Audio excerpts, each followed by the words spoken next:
Il y a un autre absent ce soir, c'est le docteur Fanget qui n'a pas pu venir, mais heureusement, il nous a envoyé son clone, donc je vais m'exprimer à sa place.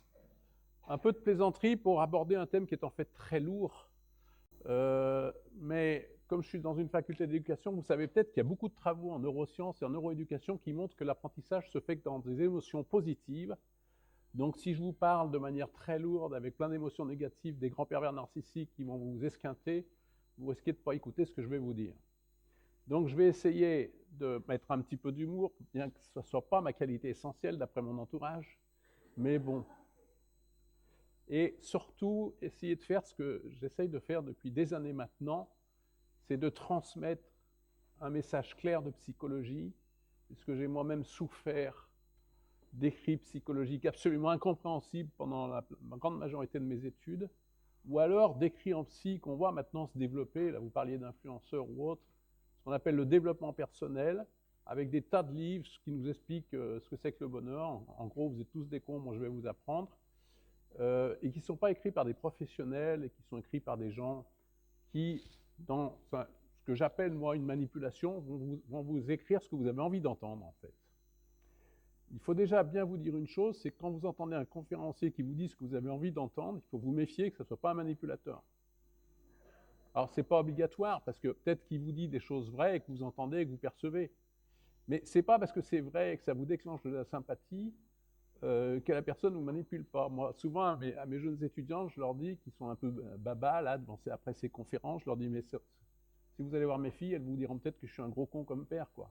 Donc, il ne faut pas se laisser avoir par la séduction immédiate rapide, on va le voir, qui est un des premiers signes de manipulation. Attention, ça ne veut pas dire que toute séduction est manipulation, mais attention aux grands mouvements d'adhésion à une personne, à une idée, à un groupe, parce qu'on va parler aussi, je ne le ferai pas parce que ce n'est pas mon métier, mais de manipulation de groupe.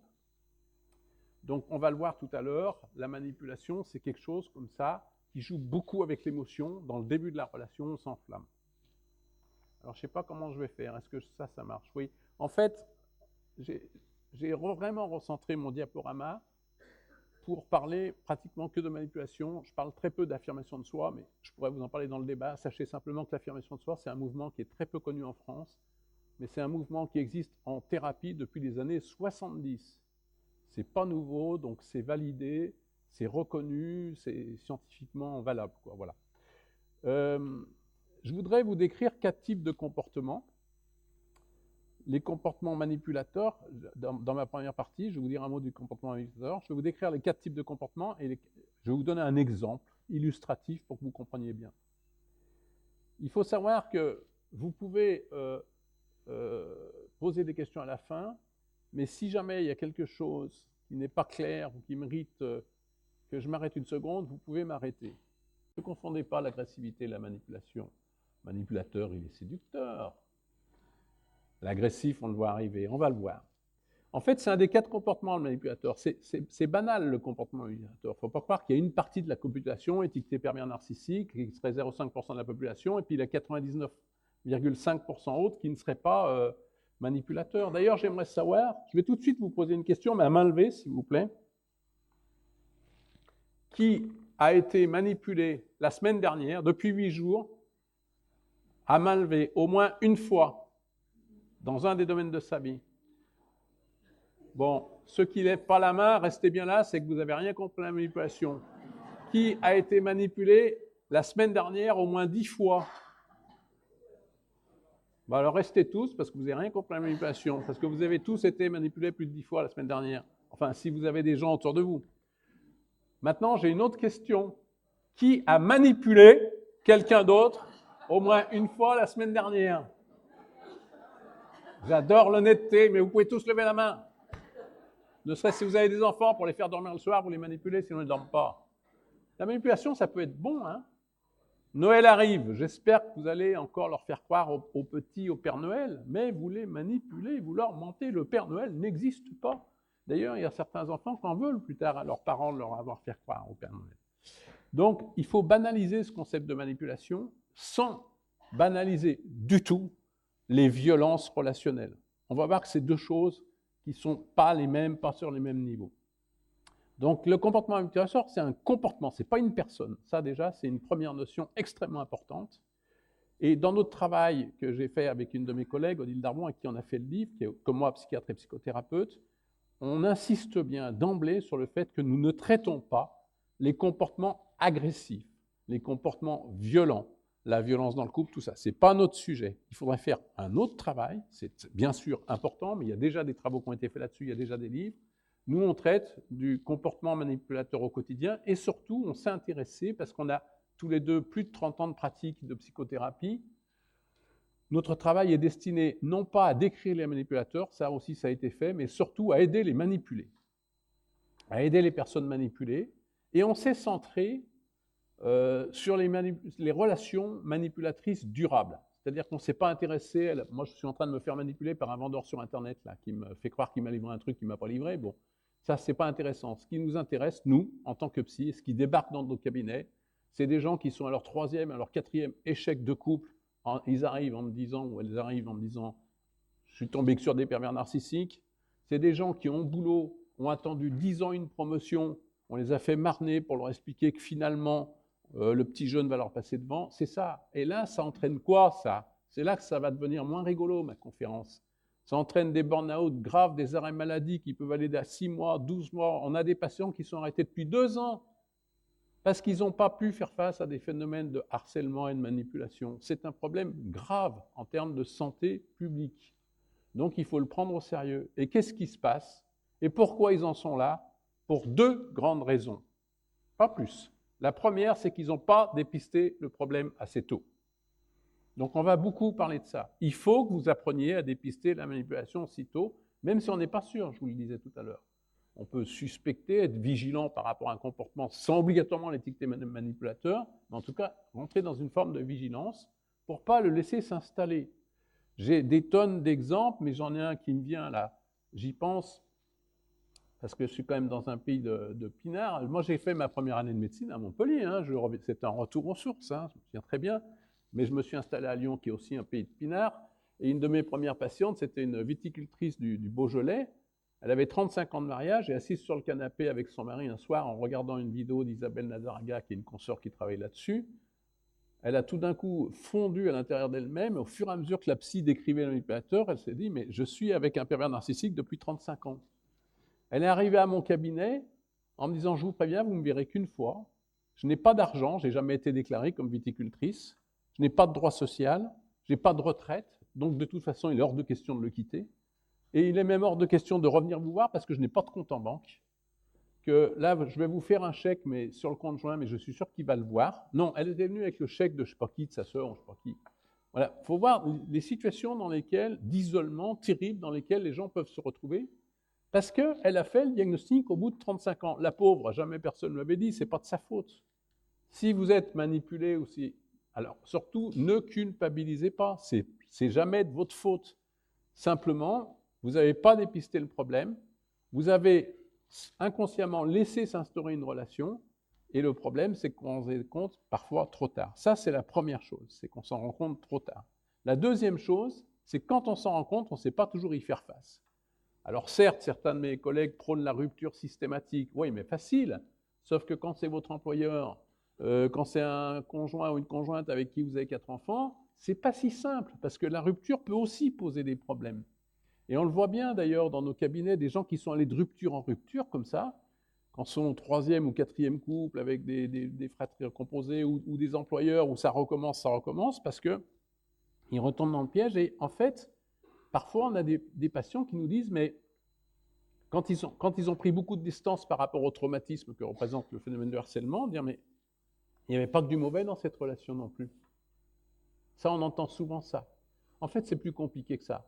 Les relations, elles ne sont pas bonnes ou mauvaises, elles ne sont pas toxiques ou pas toxiques. Vous tous qui êtes là, vous pouvez avoir des côtés toxiques. Heureusement, vous tous qui êtes là, vous pouvez avoir, moi inclus, des côtés moins toxiques. La définition de la manipulation, alors je vais la lire lentement parce qu'elle n'est pas simple, vous voyez. C'est un processus déjà, au cours duquel une personne que nous appellerons le manipulateur, on emploie le singulier pour des raisons de simplicité, mais ça peut être la manipulatrice bien sûr, va chercher à obtenir d'une autre personne, le manipulé, quelque chose qu'a priori le manipulé n'aurait pas voulu donner, ou bien que le manipulé va donner sans prendre conscience des conséquences. Alors, ça, essayez de bien retenir ça parce que ces 4 comportements vont vous permettre de comprendre la grande majorité des comportements humains. Les personnalités sont toutes différentes, l'être humain est unique, mais les comportements sont stéréotypés. Le comportement qu'on appelle passif ou inhibé, c'est un comportement au cours duquel je n'exprime pas mes besoins et mes désirs, et en gros, je laisse la place aux autres. Je suis un paillasson, quoi. Je ne prends pas ma place dans la société. L'agressif, c'est exactement l'inverse. Il impose ses besoins et ses désirs à l'autre sans respecter l'autre. Le comportement affirmé, par définition, contrairement à ce qu'on croit en France, on croit que c'est agressif. Non, pas du tout. L'affirmé, il exprime ses besoins, mais il respecte l'autre. Je suis important, mais l'autre est également important. Le manipulateur, il est difficile à classer. Ce qu'on peut simplement dire, c'est qu'il n'exprime pas clairement ses besoins. Il ne dit pas clairement ce qu'il veut, ni ses désirs, et son intention est plutôt cachée. Alors, ce que je peux faire, si vous voulez, c'est vous jouer moi-même un exemple de ces 4 comportements. Alors, on va prendre l'exemple suivant. Votre voisin du dessus fait régulièrement du bruit le soir. Ou alors, si vous êtes en maison, je ne sais pas ce qu'il y a plus à Montpellier, votre voisin qui fait de la tondeuse le dimanche à l'heure de votre sieste. Vous avez 4 comportements possibles. Vous pouvez avoir une façon de demander à votre voisin de faire moins de bruit passive, une façon agressive, une façon manipulatrice, une façon affirmée. Est-ce qu'il y a quelqu'un dans la salle qui saurait me dire ce que serait une demande passive? Il faut que les micros bougent là, déjà. Levez la main si vous avez la réponse. Qui sait ce que c'est qu'une demande à ce voisin passive? Ça représenterait quoi? Si vous ne trouvez pas, je le dirai. Levez la main. Alors, la main, si vous... Madame, regardez-moi, madame. Si vous levez la main comme ça, ce n'est pas une main affirmée. La main affirmée, elle est au-dessus de la tête, par définition. Parce qu'il faut qu'on la voie. Allez-y, madame. C'est de demander en s'excusant, est-ce que, s'il vous plaît, vous pourriez faire moins de bruit? Excusez-moi de vous demander pardon. Oui, qu'est-ce que vous voulez? J'aimerais bien demander. Exactement, vous avez raison. Voire ne pas demander du tout. Dans le comportement passif, on peut ruminer dans son appartement, disant « j'en ai marre, tous les soirs il fait du bruit et je ne peux pas me reposer ». On va avoir des tas de ruminations dans notre tête, qu'on appelle nous des cognitions, des pensées, sans aller le voir, sans oser aller le voir. Qui sait ce que c'est qui pourrait me montrer un comportement passif? Vous êtes le voisin, agressif, je veux dire. Qu'est-ce que ça serait un comportement agressif? Levez la main pour avoir le micro, il y a ici.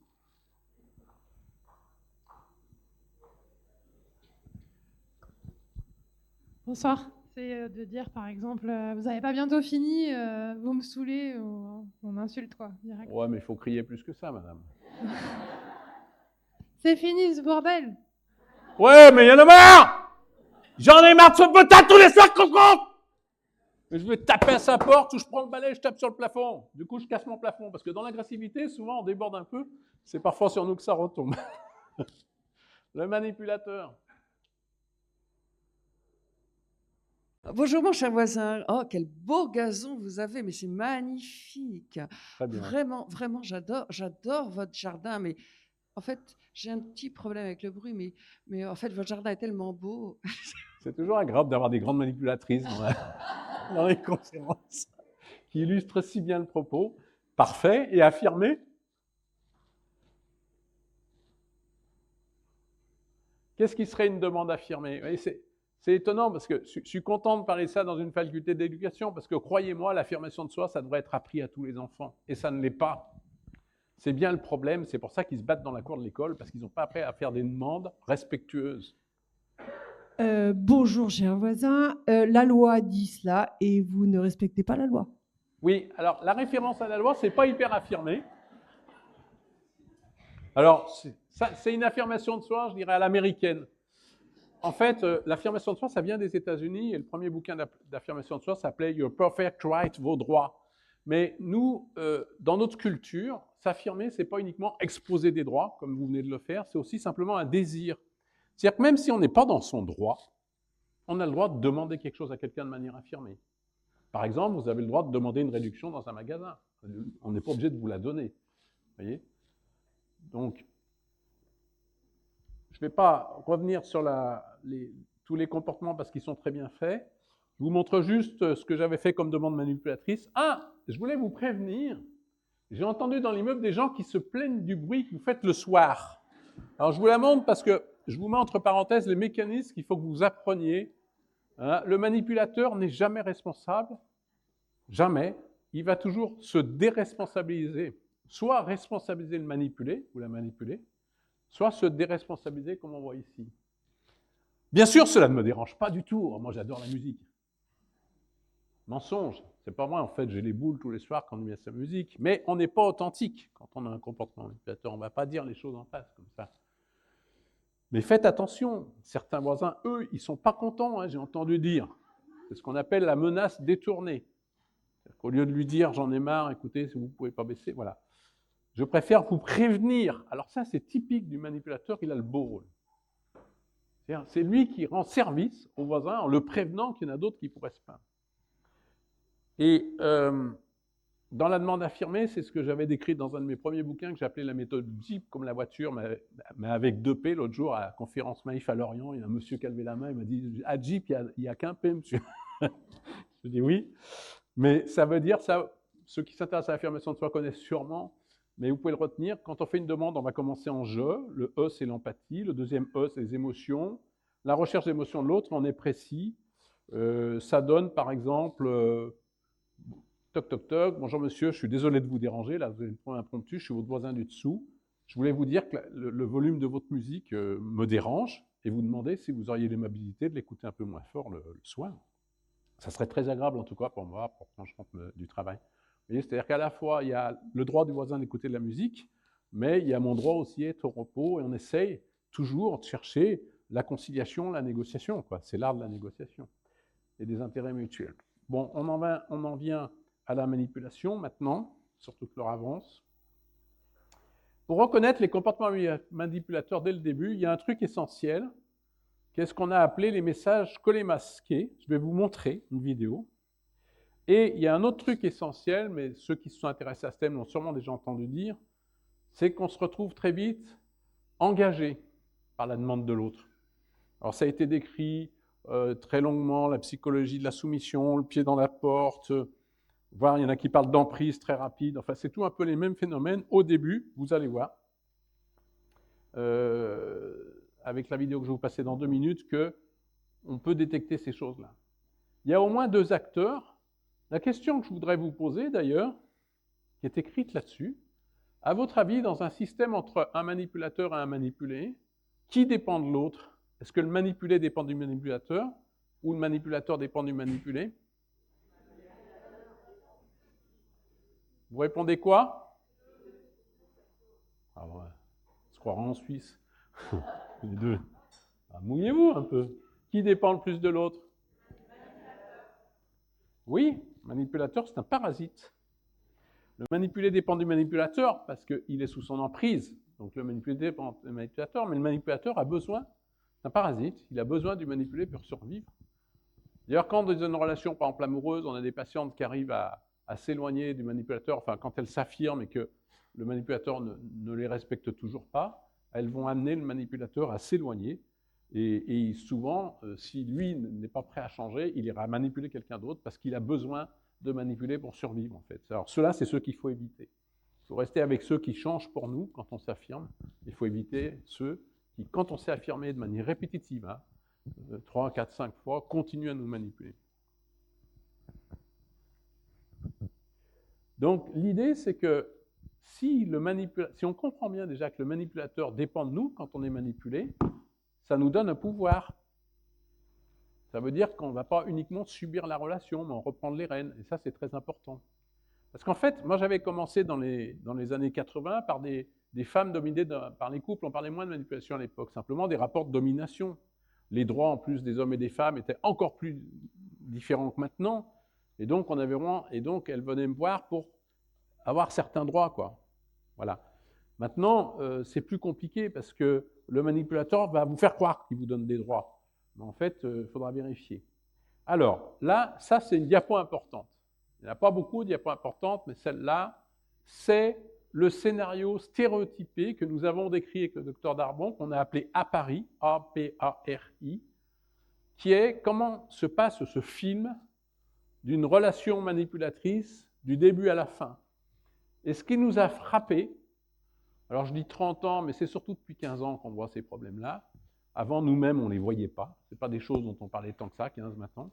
C'est que c'est toujours un peu le même scénario. Que la manipulation a lieu dans une relation amoureuse, au travail, à partir du moment où on est dans la durée, vous allez voir ces différentes phases.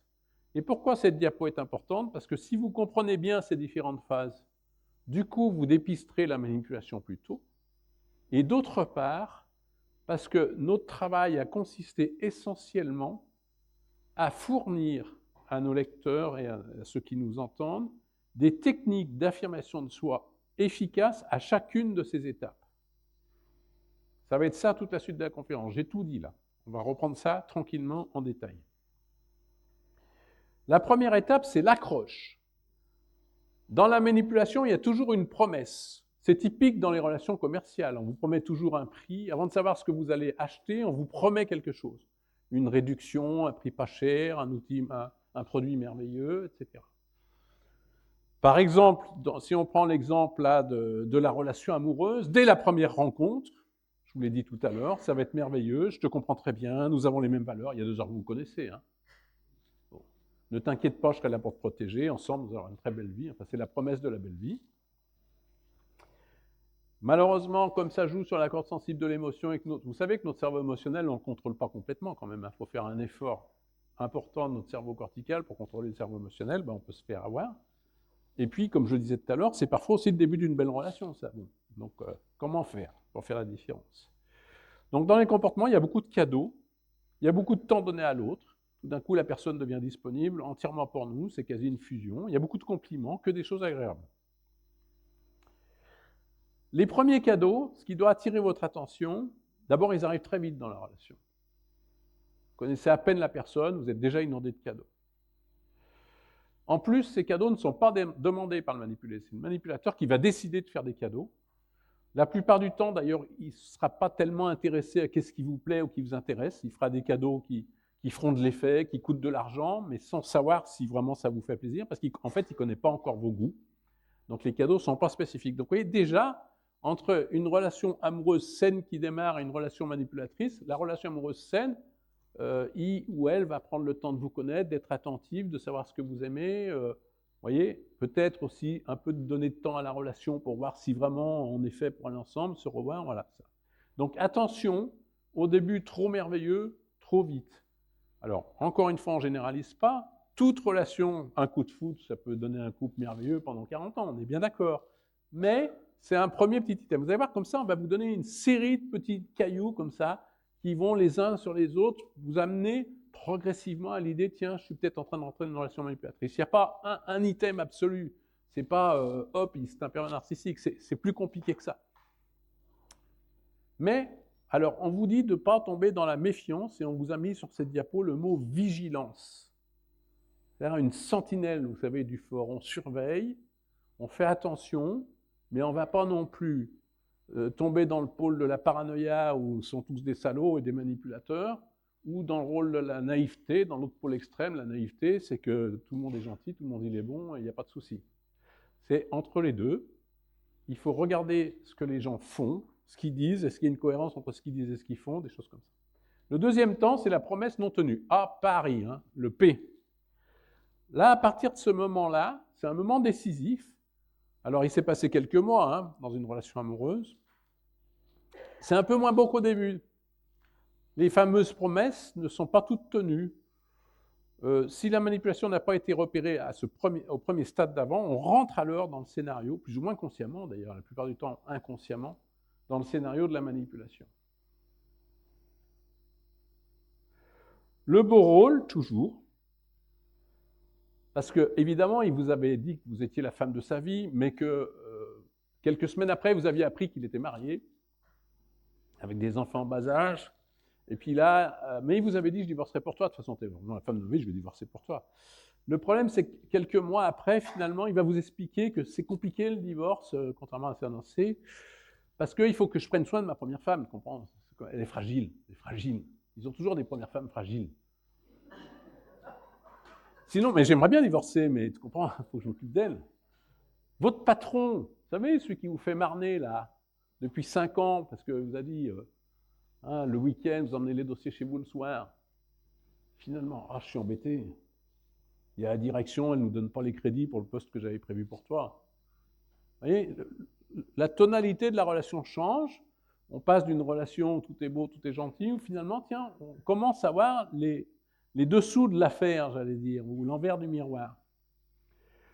Disons que la caractéristique de la manipulation, c'est toujours de vous présenter d'abord les choses sur le meilleur angle, et le moins beau, soit on ne vous en parle pas, soit on attend que vous demandiez. Mais on ne va pas vous le présenter tel quel. L'affirmé, il va vous dire, voilà, je te propose ça, mais j'ai telle qualité, j'ai tel défaut. Ou dans ce produit que je vous vends, il y a tel point plus, les points plus et les points moins. Il ne va pas vous montrer que les points plus. Ensuite, le troisième temps, c'est l'abus. Souvenez-vous, à Paris, A, accroche, P, promesse, A, abus. Alors là, ça commence à mal tourner. Les stratégies utilisées par le manipulateur face aux reproches vont commencer à faire prendre confiance au manipulé. Parce qu'en fait, moi, au départ, je ne suis pas spécialisé sur la manipulation, je suis spécialisé sur la confiance en soi. Ça fait 30 ans que je fais des thérapies de confiance en soi, et c'est dans le cadre de ces thérapies de confiance en soi que j'en suis venu à voir beaucoup de gens que je suivais pour mon confiance en eux qui, en fait, avaient été manipulés. Il y a d'autres raisons, hein. Il y a des gens qui manquent de confiance en eux depuis l'enfance, et vous allez voir plus loin, qu'on va même plus loin en disant que le manque de confiance en soi nous rend manipulables. Parce qu'il faut bien comprendre qu'on a des phénomènes psychologiques, il n'y a pas des personnalités manipulables, mais on a des phénomènes psychologiques, ce qu'on a appelé des clusters, qui peuvent nous rendre, ou des valeurs même, qui nous rendent manipulables. Par exemple, on a beaucoup de gens qui croient qu'il faut aider les autres, absolument. Donc ils aident tout le monde, et puis ils ne se rendent pas compte que la petite mamie chez qui ils retournent depuis 6 mois faire du bricolage, faire du machin, finalement elle est en train de les manipuler complètement, qu'elle va leur faire refaire l'appartement sans leur donner un centime, quoi. Vous voyez, il y a les bisounours aussi, j'en parlais tout à l'heure, c'est-à-dire tout le monde beau, tout le monde est gentil, donc ils ne voient pas venir les coups, ils ne voient pas venir le manipulateur. Au boulot, je parlais de ces gens qui attendent un poste, c'est souvent des perfectionnistes très exigeants, donc ils sont repérés comme par des employeurs, c'est génial, les perfectionnistes, on est sûr qu'ils font du bon boulot. Le problème, c'est qu'ils sont tellement pris dans leur souci de perfection et de performance qu'eux non plus, ils ne voient pas venir les coups. Donc il y a quand même des choses, chez nous, il faut faire attention à nous-mêmes, de ne pas nous rendre manipulables. J'en reviens au stade de l'abus. Là, vous avez 3 mots importants à retenir, parce que vous allez sentir ça, si vous avez un manipulateur en face de vous, une manipulatrice, c'est que vous allez vous sentir coupable, culpabilisé, de manière anormale, excessive, plus que ce que vous l'êtes d'habitude. Il y a beaucoup de gens qui ont tendance à la culpabilité quand on s'en sort, mais dans certaines relations, ils se sentent moins coupables que dans d'autres. Vous le voyez bien, ça. Il y a certaines relations dans lesquelles vous êtes plus coupable que d'autres. Donc ça, c'est un item. Encore une fois, on ne fait pas le diagnostic que là-dessus, mais c'est un item. Le mensonge, donc, il faut, mesdames, messieurs, vérifier la cohérence. Ça fait 15 ans que je dis ça, entre les actes et la parole. Et faites pareil avec vos enfants, puisqu'on est dans une faculté d'éducation. Vous ne dites à vos enfants que ce que vous ferez. Ce n'est pas la peine de venir brailler, si tu fais pas tes devoirs, tu auras une punition, puis après d'aller leur acheter un cadeau. Ça ne marche pas, ça. On fait ce qu'on dit, et on dit ce qu'on fait. Donc il faut faire attention avant d'ouvrir la bouche, hein, parce qu'on est dans une civilisation de la parole. Il paraît que la communication, ça résout tout de parler. Non, attention, la parole, ça engage. Donc il vaut mieux dire ce qu'on est capable de faire. Moi, ça me rappelle les premiers médecins que j'ai remplacés qui disaient aux fumeurs « faut arrêter de fumer, mon vieux, ça fait le cancer du poumon » en écrasant leur clope dans le cendrier devant le patient. Ça ne marche pas, tout ça.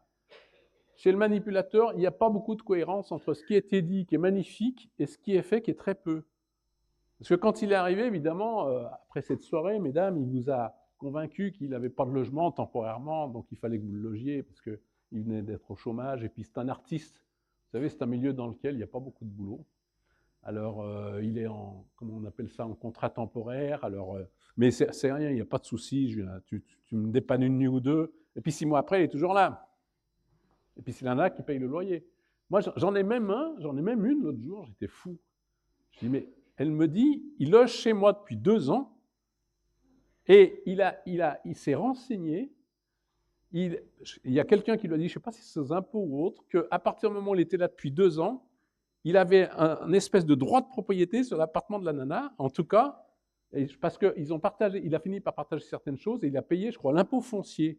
Et à partir du moment où il avait payé l'impôt foncier, il lui a expliqué que ça lui donnait un droit de propriété. Enfin bref, il faut voir, mais je ne sais pas si c'est vrai, mais c'est fou, quoi, je veux dire. Donc, la naïveté a des limites, quoi. Et puis la minimisation, il minimise beaucoup. Alors la culpabilisation, c'est de ta faute, ça donne ça. Avec tout ce que j'ai fait pour toi, comment oses-tu me reprocher quand vous allez commencer à revendiquer? À dire, mais attends, il y a 6 mois que tu es là, tu devais rester 2 jours et tu m'as donné aucun loyer. Comment ça, avec tout ce que j'ai fait pour toi? Alors c'est vrai qu'au début, il aura fait la vaisselle, il aura rangé l'appartement. Ça me rappelle aussi, moi j'avais une maison en Ardèche, où j'ai vu ces 68 arts qui avaient acheté les belles fermes en Ardèche, qui avaient foutu leur nana au boulot sur les marchés à la Mastre, elle y allait à 5 h le dimanche matin pour vendre les fromages de chèvre. Eux, ils avaient l'engagement de refaire la ferme, et puis il y avait toujours des fenêtres en plastique, 15 ans après, et les mecs, ils étaient en train de boire des coups, et de jouer de la guitare, et puis voilà. Et les nanas s'étaient fait avoir, et elles se levaient tous les matins à 5 h pour aller faire les marchés de la région, parce qu'il n'y avait pas de revenus. Mais vous voyez, le manipulateur, ce n'est pas toujours quelqu'un qui va paraître un grand dirigeant qui a du pouvoir ou un grand politique, bien qu'évidemment, vous doutez bien qu'en politique, c'est très répandu, mais d'abord, si vous ne savez pas manipuler, ce n'est même pas la peine de vous présenter, vous êtes à l'échec. Parce que si vous dites ce que vous allez faire dans un programme, honnêtement, vous n'êtes pas élu, donc ce n'est pas la peine. Donc le mensonge, il y a des milieux où vous voyez, mais vous voyez bien aussi que les manipulateurs, manipulatrices, c'est des gens qui paraissent comme ça, des petites gens tout frêles. La position de la victime peut vraiment être utilisée à titre de manipulation. Et ça, c'est une chose qu'on ne dit pas souvent, on ne voit pas toujours les choses comme ça. Donc il faut bien regarder qu'il y ait une cohérence entre ce qui est dit et ce qui est fait.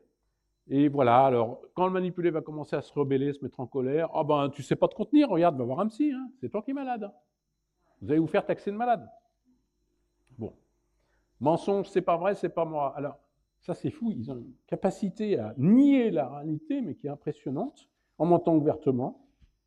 Alors, ils peuvent aussi faire semblant d'être touchés par valeur. Comment ça? Tu oses dire que je t'avais promis ça? Tu oses mettre en cause mon honnêteté? Alors que c'est les pires malhonnêtes qui soient. Bon, je t'ai jamais promis cela. D'abord, le bricolage, j'aime pas ça. Les voyages, bah, si je t'ai parlé de voyage, je fais un heure, parce qu'en fait, c'est chiant les voyages. Puis maintenant, avec le Covid, qu'est-ce que tu veux qu'on aille s'emmerder en Asie, franchement? Bon, il n'y a que des plastiques, il y a tous les Chinois. Bon, le divorce, bah, je t'ai dit, non, il faut que je m'occupe de ma femme. Tout ce que je vous raconte, c'est ce que j'entends dans mon cabinet. Je ne fais que retransposer les discours. Voilà. Donc là, c'est le stade, là, si vous ne réagissez pas, vous êtes sur une très mauvaise voie et vous pouvez vous faire détruire. Parce que la destruction, elle peut être physique, heureusement, ce n'est pas fréquent, mais elle peut être mentale. C'est des destructions psychiques, les phénomènes de manipulation en long cours. Quand on reste dedans longtemps, les gens sont détruits à la fin. La minimisation. Bon, ok, vous avez compris, j'insiste pas. Le manipulé au stade 3 des abus, il comprend que l'histoire commence à mal tourner et il faut changer des choses aussi dans votre mental, pas que dans vos comportements. Déjà, le problème, c'est souvent des gens qui ont du mal à voir l'autre comme mauvaise. C'est un truc qui n'est pas dans leur cerveau. Ils ont du mal à imaginer que quelqu'un puisse les manipuler déjà. Premier point. Ils ont envie de croire à l'histoire, même quand elle commence à tourner, et à donner une chance à la relation. Le problème, même au stade des abus, le problème, c'est que si vous acceptez les premiers abus, vous allez avoir le manipulateur qui est très souvent très intelligent, très fin, qui perçoit tout ce qui est important pour vous ou pas, il va vous refaire des belles promesses. Quand il sent que ça tourne mal, que vous pouvez le quitter, « Ah, excuse-moi, ma chérie, c'est vrai, j'ai été nul, mais tu vas voir, ça va être super, on va tout reprendre. » Et hop, et il repart comme au premier stade. On a appelé la répétition, le R à Paris, le R du scénario. Comme il se rend compte que ça devient difficile de culpabiliser le manipulé, parce que le manipulé souffre qu'il a ouvertement commencé à le dire, la réalité de la manipulation apparaît de plus en plus, donc le manipulé tente de remettre en cause cette relation, d'autant plus qu'il a commencé à souffrir. Voilà. Donc là, on est à un stade où ça va commencer à bouger. Mais comme le manipulateur est un merveilleux comédien, je viens de vous dire, peut jouer tous les rôles et en changer, il va souffler le chaud et le froid. Là, il va ressouffler le chaud pour ne pas vous perdre. Il poursuit son numéro, même confronté à ses propres insuffisances, mensonges, promesses non tenues, il ne va pas en reconnaître. Mêmes attitudes séductrices, refaire des promesses, convaincre le manipulé de ne pas rompre la relation. Je suis désolé, j'ai bien compris, je vais changer, on va retrouver le bonheur, redonnons une chance. Enfin, voilà le genre de phrase qu'on entend. Et là, c'est dangereux de redonner une chance. Lui, il veut, ou elle veut qu'on lui redonne une chance, mais le manipulé, à ce moment-là, s'il le fait, le cycle va se reproduire avec des phases hautes, nourries d'espoir, et des phases de désespoir. Hein, on va dire, ah ça y est, si c'est bon, ah zut, non, finalement il ne change pas. De frustration, de déception, c'est ces montagnes russes qui sont très typiques, qui sont très très toxiques pour un psychisme. À la limite, quand on est tout le temps triste, parce qu'on vit un truc très triste, on a perdu quelqu'un de proche et tout, on peut faire une dépression et tout, mais ça n'a pas une toxicité aussi grave que ces à-coups, ces à-coups émotionnels où on passe de l'extrême positif à l'extrême négatif, ça c'est très très toxique. Et donc le piège à tout prix, c'est de vouloir sauver son investissement de la relation, surtout que souvent, on a investi, le manipulé investi, je parlais même d'argent, je parlais d'appartements. Moi j'en ai vu un, là c'est dans le cas présent, c'est l'homme qui est manipulé par la femme, qui a quand même acheté à Lyon un appartement, 300 000 €, il a mis 260, elle 40, elle demandait la moitié de l'appartement. Ils se sont séparés un mois après l'avoir acheté, donc ils ont perdu les frais de notaire, sur 300 000 €, ça doit faire 8 x 3, 25 000. Elle a dit, ah mais non, c'est toi qui pars, moi je ne peux pas les frais de notaire. Donc il a perdu 25 000 balles. Enfin lui, il y a un moment que je le suis, il est un peu... Avec les femmes, c'est un mec que j'adore, il est très intelligent, mais alors avec les femmes, je lui dis, écoutez, j'ai pas de thérapie de la connerie, moi, donc il y a un moment donné, si vous continuez, il y a un moment donné, vous êtes adorable, mais là, il ne faut pas déconner, c'est pas la première fois que ça vous arrive, c'est pas la première. Voilà, puis alors c'était, ah oui, mais alors vous comprenez, docteur, elle a rien pour loger, je ne peux pas la mettre dehors, donc il faut qu'elle reste dedans. Donc il avait payé le truc, il perdait les frais de notaire, mais c'est elle qui restait dedans, parce qu'elle n'avait pas les moyens de payer un loyer. Bon, je veux bien, mais voilà. Le cinquième temps, c'est l'issue. Alors, il y a 3 issues possibles. La rupture relationnelle, et là, il y a 2 cas possibles, de la part du manipulateur, et ça, c'est pas rare, et si vous vous affirmez, c'est ça que vous aurez, c'est-à-dire que vous allez le faire partir, parce qu'il va se rendre compte qu'il n'a plus rien à soutirer de vous. C'est le meilleur cas. Il vaut bien mieux qu'il parte, plutôt que ce soit vous qui souffriez d'une relation qui se termine. Ou alors le manipulé qui en a marre, quoi. La relation, et ça c'est le plus grave, peut évoluer vers une authentique relation agressive dangereuse. Là, il n'y a pas photo, c'est rupture, protection, je vais vous en redire un mot. Et il y a un cas de figure qui n'est pas souvent abordé par les auteurs jusqu'à maintenant dans ce domaine, et que pourtant on réussit à faire, mais au prix d'un gros travail, je ne vous le cache pas, je ne veux pas vous dire que c'est facile, mais c'est possible. C'est la transformation d'une relation manipulatrice en une relation affirmée, respectueuse des deux, à 2 conditions. La première, c'est que le manipulé s'affirme. Je vais vous montrer quelques exemples de manière ferme. Et la deuxième, c'est que le manipulateur accepte de changer pour le manipuler. Donc là, c'est le repérage des messages masqués collés au début. Je vais vous montrer comment repérer un comportement manipulateur. Odile est ma collègue de travail et je la croise dans le couloir le vendredi matin. Ah, salut Odile. Bonjour Frédéric. Alors, comment vas-tu? Ça va, ça va, ça va. T'es en forme? Ouais. Tu sais que le patron me dit de bien de toi, là, je viens de le voir. Ah oui? Il m'a dit, oh Odile, vraiment je compte sur elle à l'avenir. Hein. Ah, d'accord, super. Normalement, je ne vais pas te le répéter, mais bon. Peut-être bon, je dirais rien, je dirais rien. Tu dis rien, peut-être qu'il te l'a dit à toi aussi. Oui. Écoute, d'ailleurs, il vient de nous confier son plus gros client, Martin. Ouais. Et Martin m'a demandé de traiter un dossier avant ce soir. Il se trouve que moi, j'en ai déjà 3 autres. Ouais. Je vais te demander de bien vouloir t'en occuper, parce que je sais que le patron... Pourquoi je fais un stop? Ça, c'est une séquence, première séquence dans laquelle Odile est manipulée. Je vous remontrerai après la même séquence dans laquelle Odile s'affirme face à moi. Pourquoi je m'arrête sur cette image-là? Elle a pris le dossier avec ses mains. C'est fini, elle est foutue. Elle est en soumission, c'est fini. Je lui ai donné mon dossier. Après, tout le baratin qu'on va pouvoir faire, c'est fini. Donc, il y a du non-verbal aussi. Hein. Vous verrez, je vous montrerai la diapo suivante après. Ok, d'accord. Bon, écoute, d'accord. Ben, super, je suis content. Ce soir, là? Oui, avant ce soir. Ouais, c'est vrai, c'est un gros dossier, mais je sais que tu es capable. Oh, bah, écoute, il va falloir quand même que je fonce. Hein. Bon, ça va être quand même un gros travail. Hein. Oui, c'est vrai. D'accord. Bon, bah, c'est comme ça. Hein. Ouais. Voilà. Donc Odile s'est fait manipuler. Je vous montrerai tout à l'heure la même scène, comment pas se faire manipuler. Dans le même style, en fait, elle s'est fait manipuler parce que... Comment j'ai fait? Alors, il faudrait que vous ayez un micro. Le début de la scène, vous avez suivi? Oui. Qui c'est qui parle de compliments? Donnez-lui le micro.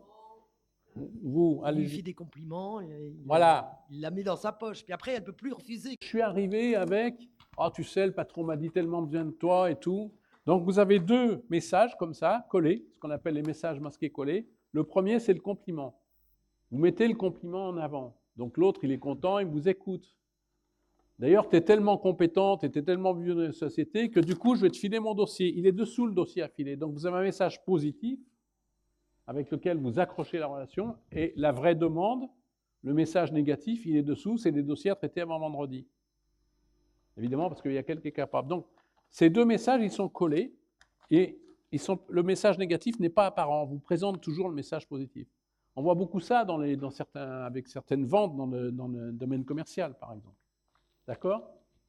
Et donc, à partir de ce moment-là, cette personne étant trop sensible à la flatterie, au compliment, du coup, son cerveau est en émoi, ça la met en confiance, qu'on lui dise qu'elle est appréciée par le patron, et après, on peut faire ce qu'on veut, on peut lui filer les dossiers. Donc, c'est pour ça qu'il faut bien, quand c'est une relation durable, pouvoir prendre son temps. Je vous montre un autre exemple, et pareil, puisque vous êtes fort, vous allez voir, et je vous demanderai après ce que vous avez vu. Je vous présente une technique de contre-manipulation à l'aide de 2 jeux de rôle avec Odile qui téléphone à son banquier. Premier jeu de rôle. Dring. Allô, monsieur Fanget, banque Truchemuche. Oui, bonjour. C'est Odile. Bonjour Odile. Comment allez-vous? Très bien, merci. Bon, je suis content de vous entendre. Je vous appelle parce que j'aurais besoin que vous m'adressiez la copie du prêt immobilier qu'on a signé la semaine dernière. Mais bien sûr, il n'y a aucun problème, je vous adresse ça. Et puis alors, d'autant plus que ça tombe très bien que vous m'appeliez, puisque je viens de recevoir du siège, pour nos clients privilégiés dont vous faites partie, des conditions encore plus favorables pour vous que j'aimerais vous présenter pour vos finances. Ah, mais je ne suis pas vraiment libre. Moi, je souhaite juste que vous m'adressiez la copie du prêt qu'on a signé la semaine dernière. Oui, bien sûr, je vais vous l'adresser. Mais quand vous dites que vous n'êtes pas vraiment libre, ça veut dire que qu'est-ce qui vous arrangerait, par exemple? Qu'est-ce qui vous dérangerait pas trop comme rendez-vous? Bon, j'ai toujours des petits creux le lundi matin, mais ça m'embête un peu. Oui, je comprends, mais là, vous savez, ça vaut vraiment la peine que nous nous voyions pour faire un point complet. Le lundi matin, qu'est-ce qui vous arrange le mieux comme horaire? Bon, j'ai toujours eu... Elle est foutue! Elle est foutue depuis qu'elle a dit « Je ne suis pas vraiment libre ». Si vous donnez dans un refus une justification, c'est mort. Parce que le manipulateur, il va sauter. « Ah, mais moi, le lundi, je vais m'arranger, je viens même chez vous, je vous offre le café. Ne vous dérangez pas. » C'est fini. Ça, c'est une vidéo qui a l'intérêt de vous montrer à quel point la justification vous rend manipulable. On ne se justifie pas. On dit non, point. C'est nous qui décidons ce qu'on accepte et ce qu'on refuse dans la vie, non? Ce n'est pas les autres qui doivent décider pour nous si quelque chose est intéressant pour nous. C'est nous qui devons décider. Donc, gardons ce pouvoir de décision. Bon, j'ai toujours eu des petits creux vers le 9h30. Eh bien, 9h30, lundi prochain, je vous garde le rendez-vous à la banque. Bon, d'accord, merci. Avec plaisir, Odile, à lundi. Au revoir. Oui. Au revoir. Vous vous souvenez de la séquence dans laquelle je lui tends les dossiers? On reprend la même séquence, mais cette fois-ci, Odile a fait une thérapie par affirmation de soi en 15 séances. Voilà, nous allons vous présenter avec Odile le deuxième jeu de rôle, Odile ayant cette fois-ci appris à ne pas se laisser manipuler par son collègue. Ah, bonjour Odile. Bonjour Frédéric. Comment vas-tu? Très bien, merci. Ah, tu es splendide aujourd'hui. Merci Frédéric. Vraiment. Oui, j'ai essayé de faire un petit effort. D'ailleurs, tu sais qu'on dit beaucoup de bien de toi en ce moment dans l'entreprise. Je sors chez le patron. Plaisir. Oui, ben, tu peux, parce que je sors chez le patron. Et il m'a dit vraiment, Odile, je compte sur elle. Hein, c'est vraiment... J'avoue que je me donne du mal en ce moment, c'est vrai, je le reconnais. En tout cas, il l'a vu, il m'a dit c'est quelqu'un de fiable, sur qui on peut compter. Ça me fait plaisir. comme moi d'ailleurs. C'est pour ça qu'il nous confie tous les dossiers de M. Martin. Tu sais, ce gros client. Oui, c'est délicat, c'est un dossier délicat. Ah oui, alors il vient en plus de m'en redonner un, Oui. qui est celui-là, sachant que moi j'en ai déjà 3, je voulais te proposer de le faire, parce Frédéric, que je ne vais pas avoir le temps aujourd'hui de régler ce dossier. Frédéric, comme tu le Regardez ses mains. Regardez les mains d'Odile, elle a fait de la thérapie entre-temps. On lui a fait des tas de jeux de rôle, où on fait ça, on fait des jeux de rôle, on reprend les scènes réelles des gens en thérapie par affirmation de soi. Ce qu'on appelle des jeux de rôle, c'est des scènes réelles qu'on rejoue plusieurs fois jusqu'à ce qu'ils y arrivent. On fait des grands manipulateurs, on leur tend des dossiers, jusqu'à ce qu'ils ne les prennent pas, parce qu'ils ont tellement l'habitude de les prendre, il y a tout un apprentissage à faire pour ne pas les prendre. Frédéric, comme tu l'as fait remarquer, je suis quelqu'un de consciencieux. Je suis bien embêtée pour toi parce que si tu as déjà 3 dossiers, ça va te faire du travail, mais moi je ne pense pas que je puisse faire ce dossier dans le week-end. Mais je pense qu'on ne peut pas dire non, c'est le patron qui nous le demande, il compte sur nous, je viens de te le dire, c'est délicat, tu comprends ta position. Ça devient un peu plus menaçant. Je suis un peu embêtée que tu le prennes comme ça. Je suppose que c'est parce que tu mesures le travail que tu vas faire toi-même. Mais moi, personnellement, je sais que je ne peux pas faire ce travail. Non, mais c'est aussi pour te rendre service, c'est pour que tu comprennes qu'il faut que toi, si tu veux garder une bonne cote, il faut que tu prennes les dossiers quand on te les donne, quoi. Oui, je comprends bien. Mais Frédéric, je suis navrée. Là, je ne peux pas accepter ce travail pour le week-end. Bon, écoute, je crois que c'est... Voilà, je te laisse et bon. Regardez, je ne sais pas si vous avez suivi le non-verbal d'Odile, la différence par rapport à la première vidéo quand elle était complimentée, toute souriante et tout. Elle a un non-verbal beaucoup plus fermé, elle ne sourit plus. Et c'est elle fait un refus jusqu'au bout. Elle commence son refus en ne prenant pas le dossier. Elle prolonge son refus dans son discours avec beaucoup d'empathie. Oui, je comprends bien, mais en gros, l'empathie, c'est je comprends bien, mais c'est ton problème. Et moi, je ne prends pas ton dossier. Et enfin, puisque je suis persistant, hein, je fais le jeu de rôle, vraiment j'insiste pour essayer de lui mettre la pression, elle va finir par terminer un refus par une méthode que je vous conseille, qui est de partir. Quand vous êtes sous pression, vous joignez l'acte à la parole. Si les gens n'écoutent pas votre refus, vous dites non 1 fois, 2 fois, 3 fois. Si les gens continuent, vous dites on va arrêter là la discussion, au revoir. Et vous raccrochez, vous mettez le démarcheur dehors de votre domicile, etc. Parce que les manipulés ont l'art de laisser rentrer les démarcheurs chez eux. Pareil pour la deuxième vidéo. Quand elle appelle son banquier parce qu'en fait, elle veut simplement lui demander un papier qui peut lui transférer, il va lui essayer à chaque fois de lui revendre des produits financiers. Maintenant, on va vous montrer un deuxième jeu de rôle, fait plusieurs semaines après, lorsqu'Odile a appris les techniques de contre-manipulation. Allons-y. Drine. Allô, monsieur Fanget, Banque Truchmuche. Bonjour, monsieur Fanget. J'ai besoin d'un service. J'aurais besoin que vous m'adressiez la copie du prêt immobilier qu'on a signé ensemble la semaine dernière. Ah, bonjour Odile. Oui, bien sûr, on a signé ça la semaine dernière, il n'y a aucun problème, je vous adresse ça quand vous voulez. Écoutez, ça tombe bien votre coup de téléphone parce que je viens de recevoir du siège des nouvelles propositions, justement, financières très intéressantes pour nos clients privilégiés dont vous faites partie et que j'aimerais vous présenter à l'agence. Je suis contente d'être dans vos clients privilégiés, mais monsieur Fanget, en ce moment, j'ai juste besoin pour le moment que vous me réadressiez la copie de ce prêt immobilier. Oui, il n'y a pas de souci, ne vous inquiétez pas pour le prêt. Mais vraiment, ces nouvelles conditions financières des clients privilégiés sont vraiment très, très, très intéressantes. Et je vous conseille vivement que nous nous rencontrions pour que je vous présente tout ça. Merci, monsieur Fanget. J'y penserai. Mais pour le moment, j'ai juste besoin que vous me réadressiez la copie de mon prêt immobilier. Est-ce que je peux compter sur vous? Oui, vous pouvez compter sur moi comme d'habitude, il n'y a pas de problème. Je vous envoie le prêt immobilier tout de suite. Et puis, dès que vous aurez un peu plus de temps, on se rappelle pour fixer un rendez-vous. Je compte sur vous, Odile. Je ne peux pas m'engager aujourd'hui. Et en tout cas, je vous remercie pour l'envoi de la copie du prêt immobilier. Et je vous souhaite une bonne journée, monsieur Fanget. Alors là, nous voyons que Odile, c'est pas du tout fait. Alors, elle, c'est ce qu'on appelle une contre-manipulation. Hein. C'est-à-dire qu'elle utilise la manipulation pour le contre-manipuler. Qu'est-ce que vous avez vu dans cette vidéo? Il y a des choses importantes à voir dans cette vidéo-là par rapport, évidemment, au jeu de rôle précédent. Donc, j'attire votre attention dans les deux exemples, d'ailleurs. Le manipulateur n'a pas du tout changé son texte ni sa façon de faire. Je fais exactement la même chose dans les deux. Pourtant, ça ne se termine pas du tout pareil. C'est donc, et c'est ce que je veux que vous reteniez ce soir, c'est la position de la manipulée qui change. C'est parce que la manipulée change que je ne peux plus la manipuler. Donc ça, c'est un espoir pour les gens manipulés. Il n'y a pas rien à faire, il y a quelque chose à faire, à condition qu'on ne soit pas trop tard dans le scénario, à condition qu'il n'y ait pas de violence physique, bien sûr. Il y a un certain nombre de conditions, à condition aussi que l'autre écoute notre point de vue et accepte de nous respecter. Évidemment, si on est face à quelqu'un qui, malgré notre affirmation de soi, ne nous respecte pas, là, on est sur un autre créneau, on est sur des comportements agressifs, violents qu'il faut fuir.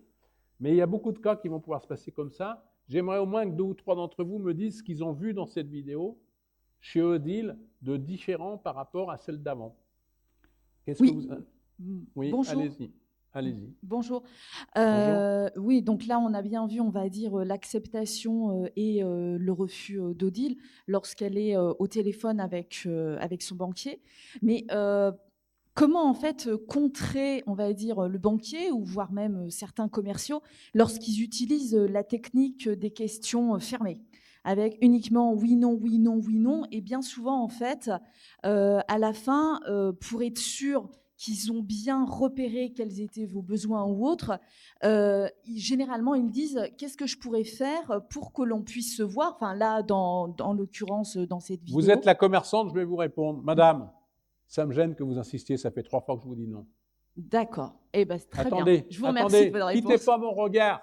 Quittez pas mon regard. Oui, mais bon, si c'est au je téléphone, vous prends avec le regard, je ne vous lâcherai plus. Madame, vous pouvez m'écouter là? Ça fait 3 fois que je vous dis non. Vous voyez la voix que j'ai, le ton que j'ai, le contact visuel que j'ai, je la prends avec mon regard. Et c'est pareil en fait au téléphone. Ça me gêne que vous insistiez. Mais c'est vrai que le ton de la voix, en fait, on au appelle téléphone, ça le rempart émotionnel. Vous exprimez vos émotions, voire vous pouvez dire, vous savez, je sens ma colère qui monte lorsque vous insistez. C'est dit en jeu, c'est pas vous me mettez en colère.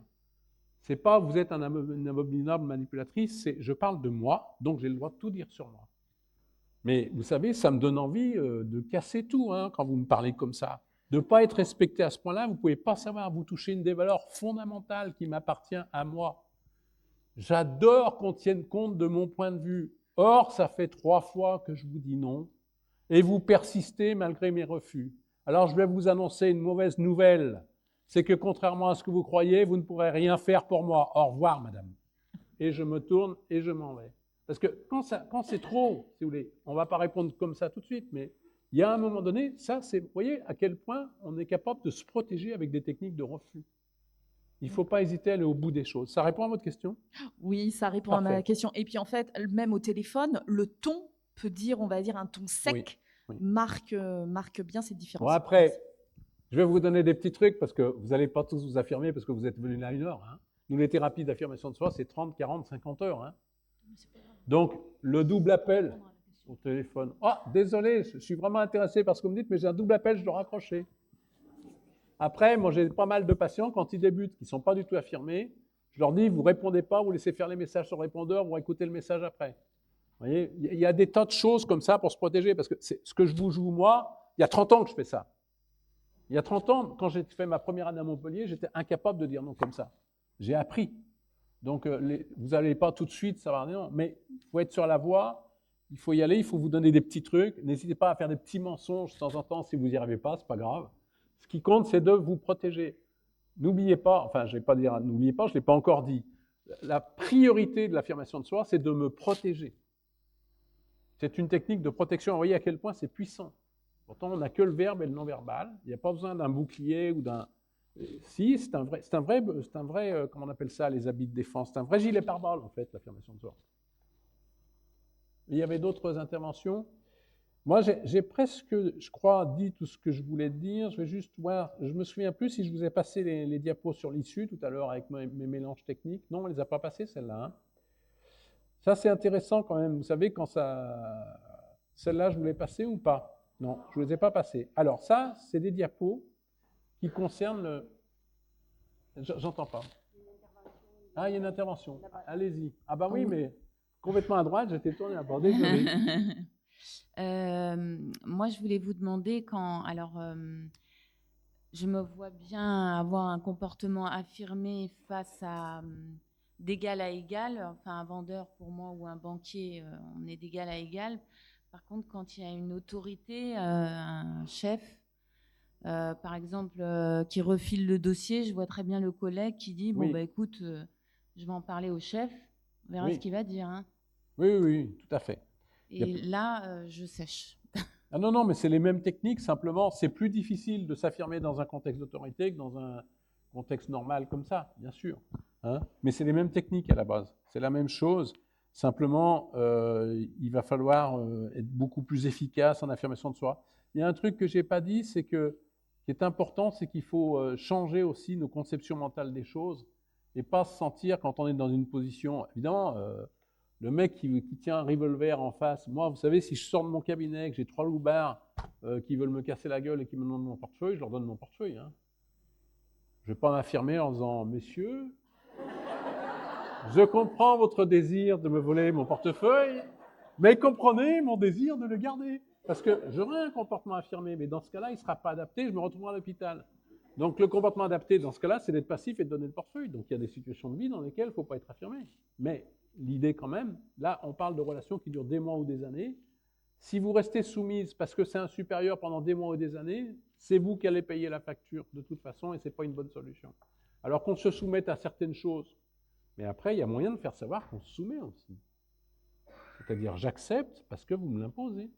Ça, vous avez le droit de dire ça. Mais je vous fais savoir que ce n'est pas ma position et ce n'est pas ce que je souhaite. Vous avez tout à fait le droit de dire ça au travail. Les gens croient toujours qu'ils n'ont rien le droit de dire au travail. La seule chose que vous n'avez pas le droit de faire, c'est d'insulter des gens. Vous n'avez pas le droit de critiquer des personnes. Mais tant qu'on parle du boulot, on peut défendre un point de vue. Sur l'accroche, donc, là, c'est des diapos qui vous résument un peu les techniques en fonction de l'étape. Repérer les compliments manipulateurs, donc on l'a vu déjà tout à l'heure. L'enquête et le recadrage. L'enquête, c'est une grande technique de questionnement, très courante, très utilisée. Dans les promesses non tenues, quand on dit changer vos attributions, ça veut bien dire ne plus toujours se sentir responsable de tout et dédouaner le manipulateur de toutes ses responsabilités. Ça, c'est très important. Le tri sélectif, c'est ce qu'on a vu tout à l'heure avec Odile, qui l'a très bien fait. Le tri sélectif, c'est comme les poubelles, vous savez. Il y a les détritus d'un côté et les cartons de l'autre. Donc, elle a accepté le compliment que le patron disait qu'elle c'était une des meilleures employées de la boîte, mais elle a refusé de prendre le dossier. Et le travail, ça peut être ça, par exemple. Ça peut être pas non en bloc à tout. Évidemment, on ne va pas refuser de faire tout le travail, mais ça peut être oui, mais pas ce week-end, oui, mais pas ce soir, oui, mais vous avez demandé à Martin. Voilà. Il y a, en fait, le refus, là, sur ces diapos, on a écrit 50 pages dans le livre sur le refus, en fonction justement des situations, qu'elles soient professionnelles, dans le couple, etc., la dépendance qu'on a, pour montrer qu'il y a des refus plus empathiques, par exemple, où on va être plus doux, il y a des refus plus fermes, on peut différer une réponse, on peut dire non après avoir dit oui, ça c'est des techniques qu'on utilise souvent, parce que nous, nos patients, ils ont le réflexe de dire oui tout le temps. Alors on fait la première séance, on leur apprend à dire non, ils reviennent la semaine d'après désespérés. Ah docteur, je me suis encore fait avoir, j'ai dit oui. Bah oui, mais il y a 30 ans que vous dites oui, donc c'est normal. C'est pas grave, on va vous apprendre à dire non après avoir dit oui. Tout ça, on peut revenir sur une acceptation. C'est possible, il faut dire, je suis désolé parce que je m'étais engagé, je reviens en arrière, c'est pas bien du tout de ma part, mais j'ai bien réfléchi, c'est ma position. Alors ça, c'est très important, nouvelle promesse, je vous l'ai dit, le premier, vérifier la cohérence entre les paroles et les actes, puis ça c'est facile à faire. Hein. Quand vous avez une relation avec quelqu'un, vous regardez s'il fait ce qu'il dit. Et à ce moment-là, oui, écoute. Moi, je vais dire, si tu veux qu'on continue à fonctionner ensemble, je préfère que tu m'en dises beaucoup moins, mais que quand tu me dis quelque chose, tu le fasses. Parce que sinon, je ne sais plus quoi penser quand tu me dis quelque chose. Autrement dit, je suis en train de t'expliquer que ta parole n'a plus de valeur pour moi. Donc, si tu continues à ne pas faire ce que tu me dis, je ne t'écouterai plus. Alors, il faut se donner le droit de ne pas écouter, parce qu'on est dans une société, on n'a pas le droit de ne pas écouter. Si, il ne faut pas écouter les messages toxiques, je suis désolé. On a le droit de ne pas écouter, on n'est jamais obligé d'écouter. Moi, j'ai des tas de jeunes patientes qui ont des copines déprimées au téléphone pendant des heures parce que les copines ne veulent pas voir un psy, il faut se déplacer et ça coûte cher. Bah d'accord, mais enfin, vous n'êtes pas psy, vous. Alors après, c'est celle qui écoute qui va mal. Parce que c'est une gentille, alors elle est empathique. Bah oui, mais d'accord, mais ce n'est pas votre boulot, c'est votre ami. Vous n'êtes pas là pour l'écouter toutes les semaines pendant des heures. Vous voyez, ça prend ces manifestations-là aussi. Bon, après, l'extinction persistance, on l'a vu avec Odile dans le rôle du banquier. Je ne sais pas si vous avez fait attention. 3 fois, elle est revenue, ce qu'on appelle la technique du disque rayé ou du perroquet. Oui, oui, je comprends bien, mais j'aimerais que vous me renvoyiez le papier. Oui, oui, je comprends bien, prenez-vous, mais j'aimerais que vous me renvoyiez le papier. Oui, oui, je comprends bien, mais j'aimerais. Ça, c'est une technique très forte. Bon, il y en a plein d'autres, on n'a pas le temps de toutes les voir, bien sûr, maintenant. Juste, je voudrais vous parler un peu de la rupture quand même, avant de vous laisser la parole pour le débat. Je pense que quand on est vraiment, on a tout essayé, hein, des mois sont passés, on s'est affirmé, etc., il n'y a rien à faire. on est tombé sur un mauvais cas, malheureusement. Ce n'est pas le cas le plus fréquent, mais ça arrive. Il faut d'abord accepter la rupture, et on met cette phrase « mieux vaut perdre la main que le bras ». Ça veut dire qu'il faut accepter qu'on a perdu des choses dans cette relation. Comme mon patient avec ses frais de notaire, là, c'est fini. Il a perdu 30 000 balles, c'est comme ça. Être clair lors de la rupture, sans justification. Parce qu'évidemment, le manipulateur va vous demander de justifier votre rupture. Mais enfin, comment pour... Non. Vous avez pris une décision, vous n'avez plus rien à dire. S'engager dans la rupture, éviter les allers-retours, parce qu'on voit beaucoup ça. Ils rompent, mais comme il y avait des beaux côtés, ils reviennent, ils re-rompent, ils reviennent, ils rompent. Non. Vaut mieux pas parler de rupture. Moi, je dis toujours aux gens, ne parlez pas de rupture tant que vous ne la faites pas. Ça ne sert à rien de menacer de divorce, de menacer de rupture si vous ne le faites pas. Vous parlez des problèmes de la vie quotidienne, vous les résolvez, et si vous ne les résolvez pas et que vous trouvez que ça fait trop, vous annoncez, attention, là, on est en train de passer à un autre cap. On peut annoncer qu'on va envisager une rupture, mais après, quand on envisage et qu'on l'a fait, on ne revient plus en arrière. Il ne faut plus alimenter la relation, c'est-à-dire qu'il ne faut plus répondre aux textos, il ne faut plus répondre aux messages, il ne faut pas demander aux copines des nouvelles comment il va, parce qu'il le saura. Il faut savoir s'entourer de gens qui vont vous soutenir, parce que c'est dur de rompre, parce que c'est des relations qui sont souvent très riches émotionnellement, très prenantes, dans lesquelles on a beaucoup investi. Je parlais d'argent, mais on a investi des émotions. Changer notre façon de voir les choses. Donc, arriver à penser que je ne suis pas responsable de tout, que ce n'est pas de ma faute, ça faut arrêter tout en disant c'est de ma faute, je me fais manipuler. Ce n'est pas de votre faute, c'est simplement vous ne connaissiez pas le phénomène, maintenant on va l'apprendre ensemble, et vous ne saviez pas comment vous défendre. Revoir les manipulateurs, la réponse est non. On a 1000 points d'interrogation, la réponse est non. Quand on en est au stade de la rupture, on en est au stade de la rupture. Parce que c'est quand on reprend que là, ça va aussi évoluer la violence. On voit bien ces féminicides et tout, qui au départ étaient des relations manipulatrices, puis ça a rompu, ça a repris, ça a rompu, ça a repris, et ça se finit mal. Il y a un moment donné, il faut bien vous dire que c'est se sauver. Il faut vous sauver, au sens propre du mot sauver. Être tenté de refaire signe au manipulateur, non. Comment ne pas recommencer une nouvelle... Ça, c'est une des grandes questions qu'on nous pose. Hein. Et ben, en travaillant sur soi, en comprenant pourquoi je me suis fait manipuler, sans se culpabiliser. Hein. Ce n'est pas se culpabiliser, c'est comprendre ce qu'il y a dans mes comportements qui me rend plus manipulable. Et puis la violence, c'est niette. Hein. Alors là, au premier coup, au revoir. Hein. Ça, bon, maintenant, j'ai plus besoin de le dire parce qu'on le dit toutes les télés, tous les radios, mais on est resté pendant des décennies sans jamais dénoncer la violence, soit conjugale, soit même au travail parfois.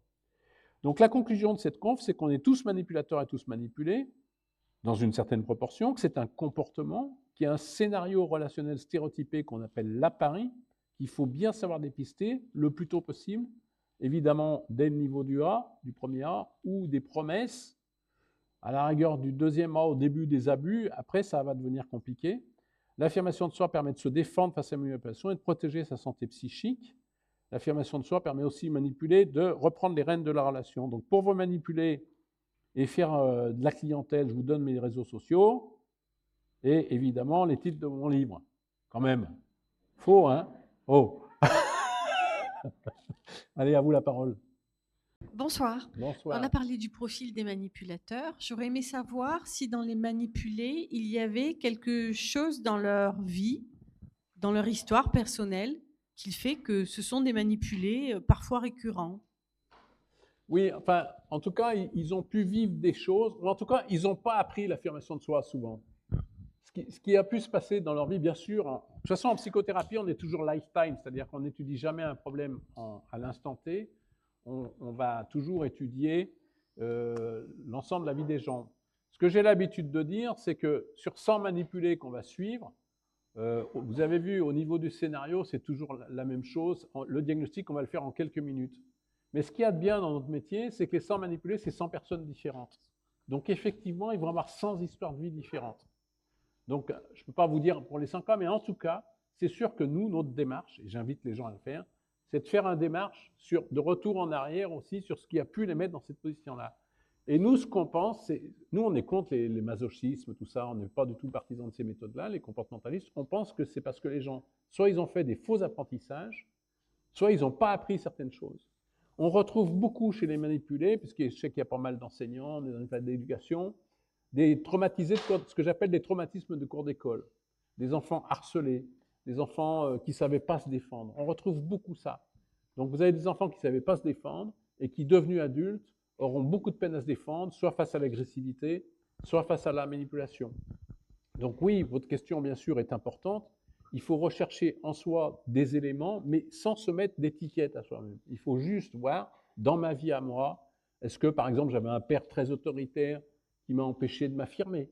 À ce moment-là, la question n'est plus tellement la question du père autoritaire, parce que souvent, quand je les vois, il est vieux, voire il est mort. La question est comment, puisque vous n'avez pas appris l'affirmation de soi enfant, parce que normalement, c'est aux parents de l'apprendre aux enfants, eh ben, on va vous l'apprendre maintenant. À l'inverse, vous avez des gens qui vont vous dire, moi, chez moi, personne n'était affirmé. Ce qu'on appelle l'anxiété sociale, je ne sais pas, vous avez peut-être entendu parler de la phobie sociale, ces gens qui ont peur des autres, qui ne voient personne. Et moi, ils me disent, mais mes parents n'invitaient jamais personne à la maison, ma mère était très timide, mon père aussi. C'était les petites gens, ils avaient honte de leur statut social. Vous voyez, on vous raconte ça, on n'invitait personne. Donc on nous a jamais dit, quand je demandais quelque chose, on me disait, non, non, toi, tu n'as rien à me demander, tu es dans le monde des petits, quoi. Vous voyez ce que je veux dire? Donc évidemment, si vous avez vécu dans des ambiances comme ça va être compliqué, quand vous allez arriver à 20 ans, 25 ans, rencontrer quelqu'un et votre premier boulot, d'arriver en disant, je veux ci, je veux ça. On n'a pas appris, en fait. Ça, c'est la mauvaise nouvelle. La bonne nouvelle, c'est que maintenant, vous avez suivi les travaux de neurosciences et de neuroéducation. C'est vraiment important. Ce qui se passe, c'est qu'on apprend à tout âge.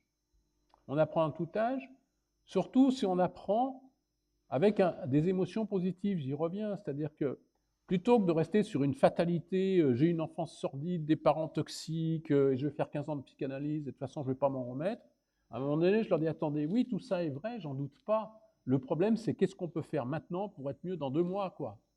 Et comment on peut voir les choses pour que vous preniez en main votre destin et que vous puissiez, en apprenant à dire non, en apprenant à ne pas vous laisser manipuler, devenir petit à petit. C'est un chemin, hein, ça ne se fait pas comme ça du jour au lendemain, les maîtres ou les maîtresses de votre destin et que vous puissiez exister dans la relation à l'autre. Parce que quand vous étiez petit, on ne vous demandait pas votre avis, puis l'enfant, il n'a rien à dire. Mais maintenant, je vous signale, vous avez beau me dire tout ça sur votre père ou sur votre mère, maintenant, vous avez 40 ans. Vous pouvez être maître de votre destin, il faut le décider, il faut passer à l'acte. Mais vous manquez peut-être d'outils, de câblage cérébraux, parce que les apprentissages, ça se fait dans le cerveau. Et donc, ça va peut-être, plus que quelqu'un à qui on aura appris à s'affirmer dans l'enfance, vous demander plus de travail. C'est injuste, mais c'est comme ça. C'est à nous de nous prendre en charge, mais c'est possible. Il faut créer une ouverture d'optimisme et donner aux gens les moyens de s'aider. Et s'ils n'y arrivent pas tout seuls, eh ben, les psys sont là pour ça, hein. Voilà. Alors, dans le côté, il faut aider les gens à s'en sortir, et vous avez évoqué les parents. Est-ce que des parents qui peuvent être à l'origine d'un comportement de manipulé peuvent aider leurs enfants à s'en sortir? Les parents manipulateurs, vous parlez? Peut-être des parents autoritaires qui ont peut-être provoqué un profil de manipulé ils chez peuvent leurs aider? enfants. Ben, ça dépend dans quelle position ils sont. S'ils restent dans une position rigide, non. Mais si eux-mêmes se remettent en cause, pourquoi pas? Ça peut être intéressant. Bien sûr, ça peut être intéressant. Mais ça va être aux enfants devenus grands de dire aux parents, sans les juger. Alors, des fois, on fait des lettres aux parents. Et souvent, le problème, c'est que les manipulés font des lettres beaucoup trop agressives. C'est normal, ils veulent un peu se venger. Alors, on les reprend dans la forme ensemble en thérapie, mais ça, vous pouvez le faire avec des amis. Et ce que je conseille de faire, c'est de vous mettre, quand vous écrivez une lettre à vos parents, de vous mettre à la place de vos parents qui la recevraient. Et dites-vous, si mon enfant m'écrivait ça, comment je le concevrais? Et vous allez vous rendre compte, si vous avez été trop agressif, que c'est effroyable ce que vous dites, que dans le fond, c'est plein de vrai, mais que dans la forme, ça ne va pas du tout. Donc, il faut écrire, même quand c'est pour régler des comptes, des lettres respectueuses de l'autre. Par exemple, dans un de mes bouquins, je fais l'exercice que j'appelle le bilan d'éducation, où je dis, chez votre père, donc vous allez m'écrire tout ce que... J'ai des gens qui me disent que leur père est toxique, tout ce que vous pensez de mal de lui. Donc, point par point, comportement par comportement, mais avec des faits, hein, factuels, pas des jugements. Hein. Nous, on n'est jamais dans le jugement, des faits. Et on met plusieurs semaines à faire ça. Quand ils ont bien tout mis ce qu'il y avait de négatif, et parfois la liste est longue, je vais leur dire, maintenant, vous allez me dire ce que votre père a de positif. Ah, et moi, rien. Vous allez y réfléchir. Ils reviennent 15 jours après, oh, je n'ai pas trouvé grand-chose, oh, peut-être un peu ou deux, alors ils me trouvent une petite bricole ou deux. Bon, maintenant, vous allez demander à votre mère ce qu'elle a trouvé de positif chez votre père quand elle l'a rencontré. Vous allez demander aux amis de vos pères ce qu'ils trouvent de positif chez lui, vous allez le noter. C'est une 3e colonne, vous voyez. Ça s'appelle la technique du sondage, où on va essayer de... Parce que quand on est traumatisé, en fait, notre cerveau, il va... ce qu'on appelle un processus d'autoconfirmation. C'est-à-dire, par exemple, si on est traumatisé par un père, même si le père change un peu, on aura tendance à toujours voir les mauvais côtés du père. On n'aura pas tendance. Donc il faut amener par des techniques de décentrage comme ça, interviewer d'autres gens, à essayer d'amener à avoir une autre vue du père, pour que ça ne soit pas personnalisé, voyez. Et du coup, après, on va se retourner vers le père, mais en termes de comportement. Tu vois, papa, quand tu m'as fait ça à telle époque, ça m'a fait ça, j'ai ressenti ça. Aussi, maintenant, comme la semaine prochaine, on a une réunion de famille, j'aimerais bien que lorsque je prendrai la parole à table, tu ne me coupes pas. D'ailleurs, je te préviens pas, parce que maintenant, j'ai 45 ans, je t'avoue que c'est pénible pour moi que tu me coupes encore maintenant. Si jamais tu me coupes, je viens te voir tout seul pour te le dire, parce que je ne veux pas te mettre mal à l'aise devant tout le monde, mais si jamais tu ne tiens pas compte de ce que je suis en train de te dire là, et que dimanche prochain, au repas de famille, et voyez, on ralentit la voix, on le regarde, tu me coupes, je te le ferai remarquer devant tout le monde. Parce que je ne l'accepterai plus. Et on arrête de parler et on continue le regard. Vous voyez ? Donc on demande un comportement. On est précis sur dimanche prochain. On ne dit pas au père d'être différent de ce qu'il est. Ça ne marchera pas. Il y a d'autres questions ? Oui, il y a d'autres questions. Oui, bonsoir. Donc quand on repère une situation dans laquelle on est manipulé, si c'est le cas depuis un certain temps, on peut aussi avoir une réaction de défense. Et est-ce que dans ce cas-là, c'est pas difficile de trouver l'équilibre entre l'affirmation de soi et entre la contre-manipulation ? Qu'est-ce que vous voulez dire défense ? C'est-à-dire réaliser à quel point on s'est fait manipuler, se sentir complètement abusé, se sentir en tant que victime et tomber dans la défensive, voire dans un, peut-être pas là aller jusqu'à la vengeance, mais de se dire de tomber dans la contre-manipulation sans s'en apercevoir en fait. L'agressivité ? Dans l'agressivité. Ah oui, c'est possible. Quand les gens se rendent compte qu'ils ont été manipulés, c'est un des gros problèmes avec l'affirmation de soi, c'est que des gens ont été passifs et soumis pendant des années. Tout d'un coup, ils en ont marre de cette soumission, de cette position, ils veulent en sortir, et au lieu de passer à la case affirmée, ils passent direct à la phase agressive.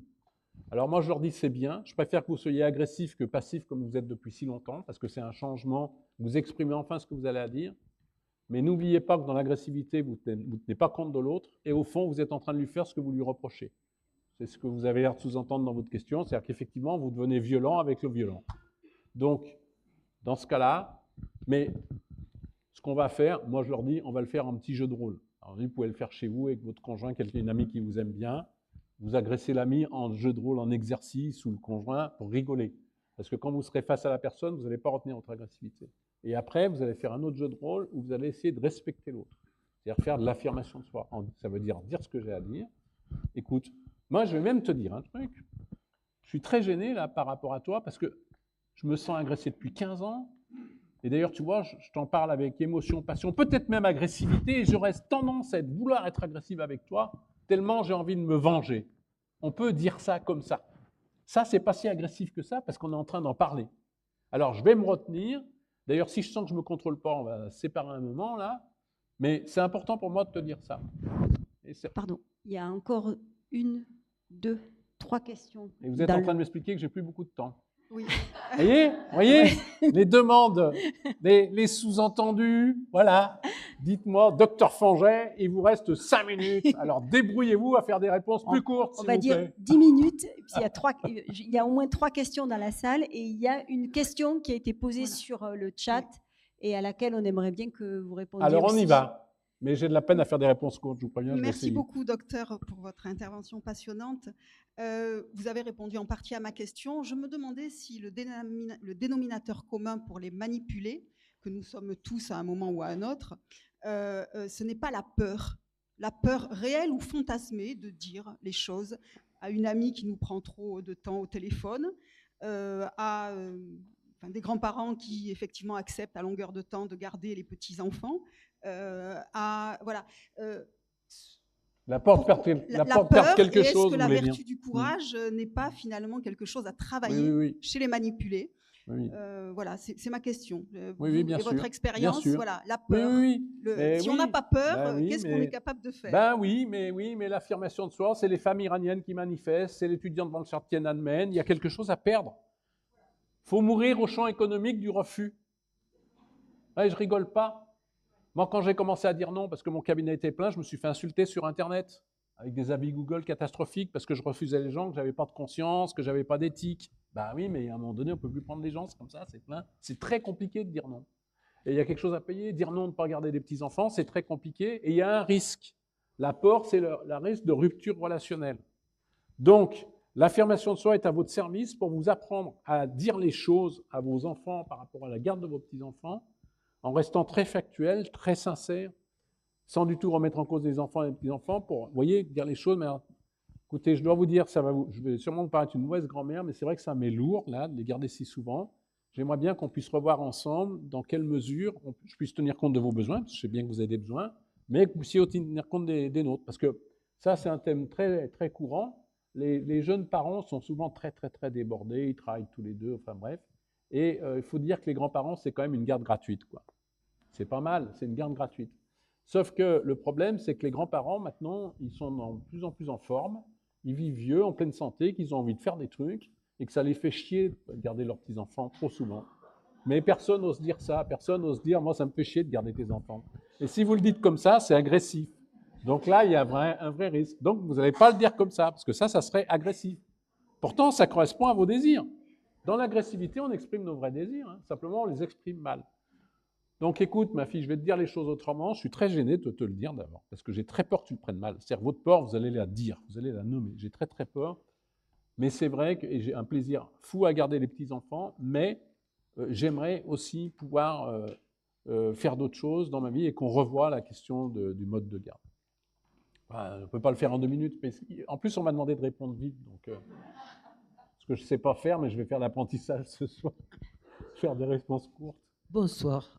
Je rebondirai sur ce qu'a dit la personne précédente en parlant de la peur aussi. La solution que vous avez répétée par rapport à une situation de manipulation, c'était partir, la fuite, la rupture. Le problème est lorsqu'il y a des enfants au milieu, en bas âge. Comment gérer cette situation sans que ça dérive vers la dangerosité envers les enfants? Alors, s'il y a dangerosité, là, c'est assistante sociale, hein. Ah bah, s'il y a dangerosité vraiment, c'est déclaration au juge des enfants, hein, il n'y a pas photo, hein, je veux dire. Si vous me dites qu'il y a une dangerosité réelle pour un enfant, le devoir d'un parent, c'est de protéger son enfant, même si l'autre parent n'est pas d'accord, hein. Ça, c'est autre chose. Mais je veux juste vous ramener quand même, parce que vous me dites que je dis qu'il faut rompre, pas du tout, hein. Je vous rappelle mon schéma, là, le rompre, l'issue, c'est le 5e temps de notre schéma, hein. Vous avez tout le temps de vous affirmer au stade de l'accroche, des promesses non tenues, des abus, de la répétition du scénario. Donc, quand on est au stade de la rupture, on est à la fin d'un processus, hein. On est bien d'accord, hein, l'affirmation de soi, il faut qu'elle intervienne au A, au P, au deuxième A ou au R. Simplement, j'ai voulu parler de l'issue et de la rupture pour que s'il y en a qui sont dans ce cas-là, ils évitent de faire des erreurs qui sont des fausses ruptures et qui maintiennent un phénomène et qui peut évoluer à la violence. Mais pour les enfants, là, moi je suis ferme, hein, un enfant en danger, d'ailleurs même un voisin, s'il voit un enfant en danger, il peut intervenir auprès du juge, hein. Un enfant, ça ne se défend pas tout seul, hein. Comment est-ce qu'on peut éventuellement intervenir lorsqu'on est témoin de manipulation avec des effets collatéraux indirects entre un particulier, un adulte et sa mère âgée? En particulier, je n'ai pas entendu la Un fin. adulte qui manipule sa mère âgée. Oui, mais je veux dire, on parle de manipulation ou de violence? Non, de manipulation. Il n'y a pas de violence? Non. Vous voulez intervenir sur des gens que vous voyez se manipuler entre eux, c'est ça? Ouais. Et vous n'êtes pas dedans? Ouais. Est-ce que le manipulé se plaint auprès de vous? Non. Alors, vous ne faites rien. Va vous l'informer, vous informez le manipulé, si ça soulage votre conscience. Parce que, est-ce que le manipulé est conscient d'être manipulé? Non. Ah, alors, vous pouvez faire ce qu'on a fait ce soir. Ça n'est que mon opinion. C'est un homme ou une femme? Une femme très âgée. Écoute, ça n'est que mon opinion, mais moi, ça me travaille. Il y a un moment que je me demande si tu n'as pas face à toi moi je modérerais le propos, quelques comportements manipulateurs de la part de telle personne, ça m'inquiète. Voilà. Vous lancez ça. Après, il faut voir la réaction de l'autre. On ne va pas plus loin dans un premier temps. L'autre, soit il va dénier, mais non, pas du tout, qu'est-ce que tu racontes? On n'insiste pas. On laisse passer quelques semaines et on recommence. Je t'en reparle, je sais que tu n'es pas d'accord, mais moi, ça continue à m'inquiéter. J'ai lu des trucs, j'ai regardé, j'ai entendu des spécialistes. Quand même, je me demande. Et juste ce que je voudrais te dire, c'est qu'il y a des choses à faire.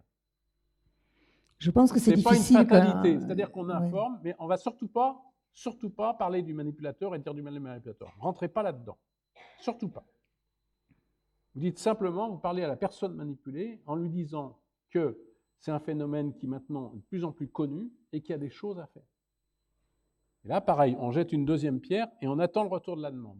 Ça paraît difficile S'il y a quand c'est dans le toujours pas lien de demande, affectif hein, de parents à enfants. C'est difficile dans un lien affectif de parents à enfants. un enfant de quel âge? Un adulte, J'ai pas compris alors là. c'est un adulte qui manipule sa mère. Oui, et alors? Pourquoi c'est difficile de dire à la mère? Elle ne peut pas l'entendre, c'est impossible. Comment? Ça lui est impossible de l'entendre. Je vous entends mal. Qu'est-ce qui... Ça- Non, mais j'entends Ouais. vraiment. Je sais pas, ça résonne. Ça lui est impossible de l'entendre. Son fils ne peut pas être manipulateur. Ah, la mère pense que son fils... Oui, c'est ce que je disais, c'est Non, le déni. ben, le pauvre, Oui, c'est le ce pauvre, c'est il ça. a besoin de moi. Écoute, je te dis pas de mal de ton fils. Je te dis simplement que moi, quand je te vois toi, tu me parais souffrir de statut de manipulé. Voilà, je te dis simplement que ça existe, que c'est décrit, et moi, c'est mon devoir de t'en parler. Ne parlez pas du fils. Ne tombez pas dans le piège de dire du mal du fils. Parce qu'elle vous en voudra. Oui. Bonsoir. Je vois pas. Ah oui. Simplement vous demander si, au fond, dans ce jeu manipulateur manipulé, il n'y a pas une part du syndrome de Stockholm qui ferait que la manipulée ou le manipulé finirait par épouser la cause du manipulateur. Premier point. Et puis, deuxième point, est-ce que, statistiquement parlant, il y a plus d'hommes qui manipulent que de femmes? La deuxième question, je n'ai aucune information. Je suis un soignant au cabinet, je reçois des gens, j'ai ce qu'on appelle un biais d'inclusion par définition, parce que je n'ai pas de statistiques sur la population générale. Voilà, c'est les statistiques Ça, que nous n'en avons pas. Ça, je n'en sais rien. Je n'en ai pas. Mais là, il faudrait que je réponde longuement parce que d'abord, je ne suis pas sûr qu'on ait les chiffres. Et deuxièmement, je ne suis pas sûr que les chiffres ne changent pas. En particulier, je pense à l'entreprise, avec les prises de pouvoir des femmes dans les entreprises. C'est-à-dire que je pense qu'il y a un lien entre la manipulation et le pouvoir, et que le fait qu'il y ait plus d'hommes de manipulateurs dans le monde du travail jusqu'à maintenant était lié au fait que c'était eux qui avaient le pouvoir. Je ne suis pas sûr que si on renverse, alors il ne faut pas dire ça aux féministes, je vais me faire tuer, mais bon, c'est une réalité. Je ne suis pas sûr que, bah oui, mais attendez, moi je suis très féministe, j'ai passé mon temps à soigner des femmes soumises, donc plus que d'hommes, mais j'en ai des hommes soumis, en particulier on parlait de phobie sociale tout à l'heure, il faut savoir que c'est le seul trouble anxieux dans lequel il y a une prédominance masculine, mais les hommes qui ont de la phobie sociale, qui sont très timides, osent encore moins consulter les psys que les femmes, qui sont plus ouvertes à l'émotion, consultation psy, parce que c'est en contradiction directe avec la virilité, la timidité. Donc ça reste un vrai problème. Donc je ne sais pas répondre à la question du chiffre, mais en tout cas, c'est sûr qu'il y a des femmes manipulatrices. Je pense que c'est peut-être pas les mêmes façons de manipuler. Nous, dans le livre, on décrit une douzaine de clusters, c'est pas en fonction des sexes, différents pour être manipulés. C'est pas les mêmes choses. Par exemple, il y a un truc dont j'ai pas parlé, c'est cette idée de vouloir à tout prix gagner. Vous savez, des gens qui veulent toujours gagner, jamais perdre, et qui du coup vont se faire manipuler dans les affaires parce qu'ils veulent à tout prix gagner, ils voient pas les coups. Bon, donc je pense que la différence des sexes, je sais pas, je suis pas convaincu.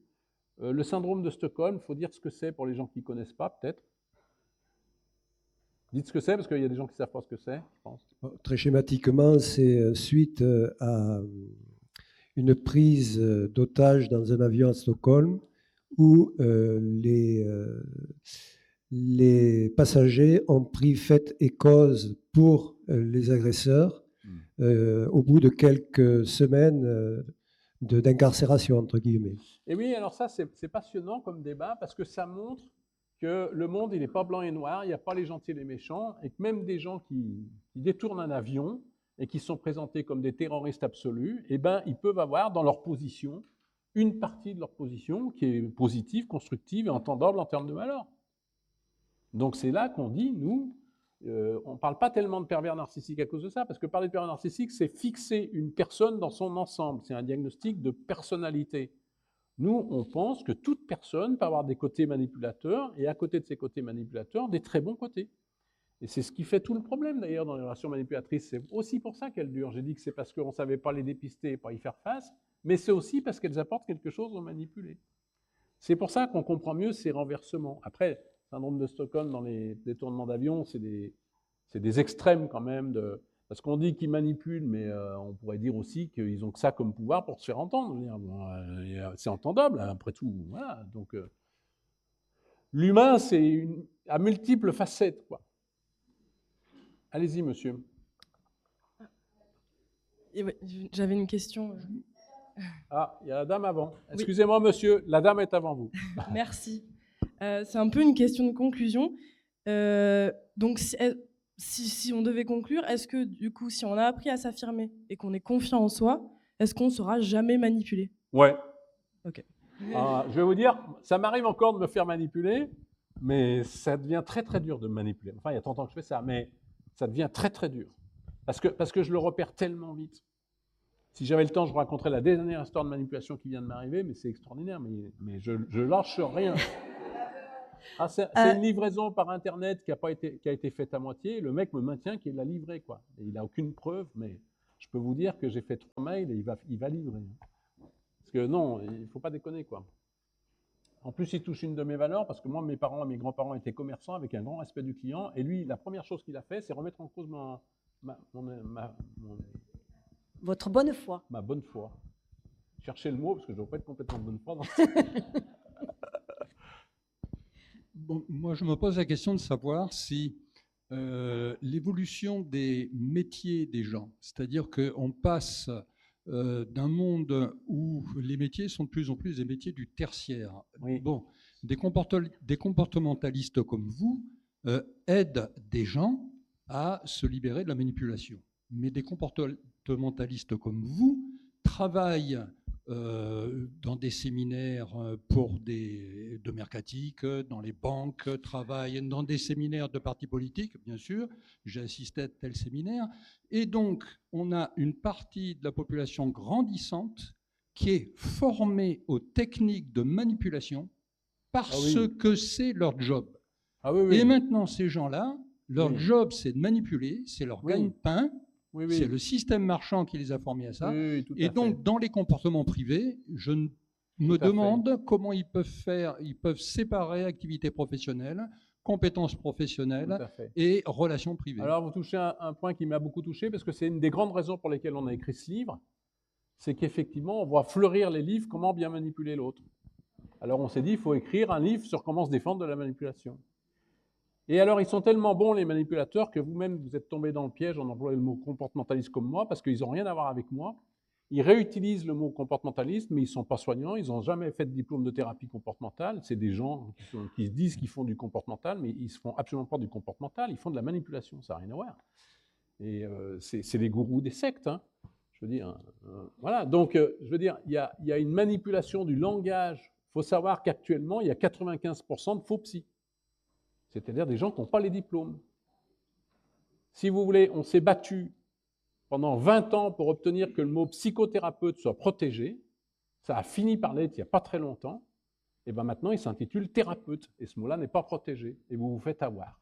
Donc, je vous incite, si vous voulez consulter, de vérifier le curriculum vitae, la formation des gens. Est-ce qu'ils sont docteurs en médecine? Premier point, ou pas. Est-ce qu'ils sont psychologues cliniciens? Premier point, ou pas. Quand ils se disent psychothérapeutes, est-ce qu'ils ont fait un diplôme universitaire en psychothérapie? Ce n'est pas le cas de 90% des psychothérapeutes. Donc effectivement, et tout ce beau monde se dit comportementaliste. C'est d'anciens cadres d'entreprise qui effectivement font du fric avec des stages. C'est scandaleux, vous mettez le doigt sur un truc important. Et il y a une dénaturation complète de méthodes de thérapie tout à fait officielles et qui demandent, moi j'ai fait 13 ans d'études pour faire ça, quoi. Et qui sont utilisés par des mecs qui auto-éditent des bouquins pour manipuler les gens. C'est odieux, c'est odieux. Et ça fait beaucoup de mal, donc il faut d'autant plus apprendre à se défendre face à ça, face à la manipulation, raison de plus. La dernière question qui était posée sur le chat. Donc, je m'interroge, depuis que j'ai quitté mon ex-compagnon manipulateur, il y a 8 ans maintenant, comment expliquer à ma fille, 14 ans aujourd'hui, la personnalité particulière de son père, sachant qu'elle n'exprime rien de ses émotions, ne pose aucune question et qu'elle protège l'image de cet homme qu'elle aime et qu'elle admire. J'en ai la garde exclusive. Oui. Elle le voit, la petite, le père? On ne sait pas. Je ne sais pas. Mais Elle en a la garde pourquoi exclusive. mais pourquoi la mère veut parler du père à la fille? Je pense que si elle en a la garde exclusive, elle ne doit pas voir le père. Bah, elle dit, cet homme qu'elle aime, elle parle de qui? Elle parle de la fille qui aime son père, c'est ça? Oui, elle aime son père et elle Oui, l'admire. bah, si elle aime son père, peut-être qu'elle le voit. Mais pourquoi la mère se mêle-t-elle de la relation fille-père, puisque la fille n'est plus en contact avec le père, elle n'est pas en danger? Visiblement, elle veut lui expliquer. Alors peut-être Mais pourquoi elle lui expliquerait la psychologie de son père? En plus, elle parle de personnalité. C'est sauvage, ça. D'abord, on n'a pas le droit de parler de la personnalité d'un conjoint, d'un ami, comme ça. C'est un médecin psychiatre qui peut faire ça dans le cadre de son cabinet et ça ne doit pas sortir du secret professionnel. Donc attention de ne pas, sous prétexte qu'on a été manipulé, se donner un pouvoir excessif qui consisterait à étiqueter. On voit trop ça en ce moment à la télé, à la radio, on étiquette les gens comme ça sur un discours. Attendez 2 secondes, la fille, elle demande quelque chose? Oui, si la fille demande quelque chose, si la fille exprime une souffrance, elle peut très bien l'emmener à un pédopsychiatre en disant la fille souffre, mais pas pour aller parler de son père. C'est la petite qui s'exprimera à 14 ans sur sa souffrance et le pédopsie verra bien ce que la fille lui dit. Attention, hein, parce que ça c'est typique, on parlait du syndrome de Stockholm tout à l'heure, c'est pas exactement ça, mais ça ressemble. On voit des gens manipulés devenir... j'ai eu une question tout à l'heure qui était tout à fait dans ce sens-là, hein, c'est vous je crois. Attention quand on a été manipulé de ne pas devenir à son tour extrêmement violent, parce que ça serait extrêmement violent d'aller dire à cet enfant « ton père est un pervers narcissique » et tout, c'est de la violence. Donc se défendre de la violence par la violence, non. Par contre, être vigilant sur l'état de son enfant, si on a un doute, l'enfant a des manifestations, l'enfant dort mal, l'enfant se déprime, l'enfant a des angoisses, eh bien oui, on le montre au pédopsie. Mais d'abord, on ne part pas de l'hypothèse que c'est de la faute du père, parce qu'on n'en sait rien, c'est le pédopsie qui va dire d'où ça vient, c'est pas pour la maman. Par contre, on prend soin de son enfant. Mais on ne se transforme pas en psychothérapeute sauvage. Bien. Il est 18h45, ouais. Sachant que la faculté d'éducation est ferme à 19h. C'est ça? Donc il reste peu de temps. Il y avait une dernière question. Si vous pouviez y répondre rapidement, ce serait bien. Encore plus rapidement que les autres. Encore plus rapidement. comme à la jeune personne qui a posé l'avant-dernière question. Bien, donc, ça a été hyper rapide. Bien, chef. Allez, je tente. Dans le cadre d'une relation familiale, parent, qui est un rapport manipulateur avec un enfant et qui ne lâche pas prise, dans le cadre des manipulateurs qui ne veulent pas, qui n'acceptent pas la rupture, quel comportement adopter? Dans quel type de relation vous avez dit au début? C'est quoi le cas? Famille monoparentale, mère-fille. Quel âge la fille? 25. Et c'est la mère qui manipule la fille? Oui. Elle a 25 ans, la fille? Oui. Mais vous n'êtes pas concerné ou pourquoi vous en mêlez encore? Ça va être encore un truc comme ça. C'est pour mon ami qui... La question, c'est... Oui, c'est pour une amie. La question... C'est vrai, c'est pour moi. J'ai pas entendu. La question, c'est quoi? Répétez la question. J'ai compris. Donc, une fille 25 ans manipulée par... Une mère. Une mère, oui. Et la question, c'est... Qui refuse l'étape de la rupture. Après, la fille refuse de rompre avec la mère? Non, l'inverse. La mère refuse de rompre avec la fille.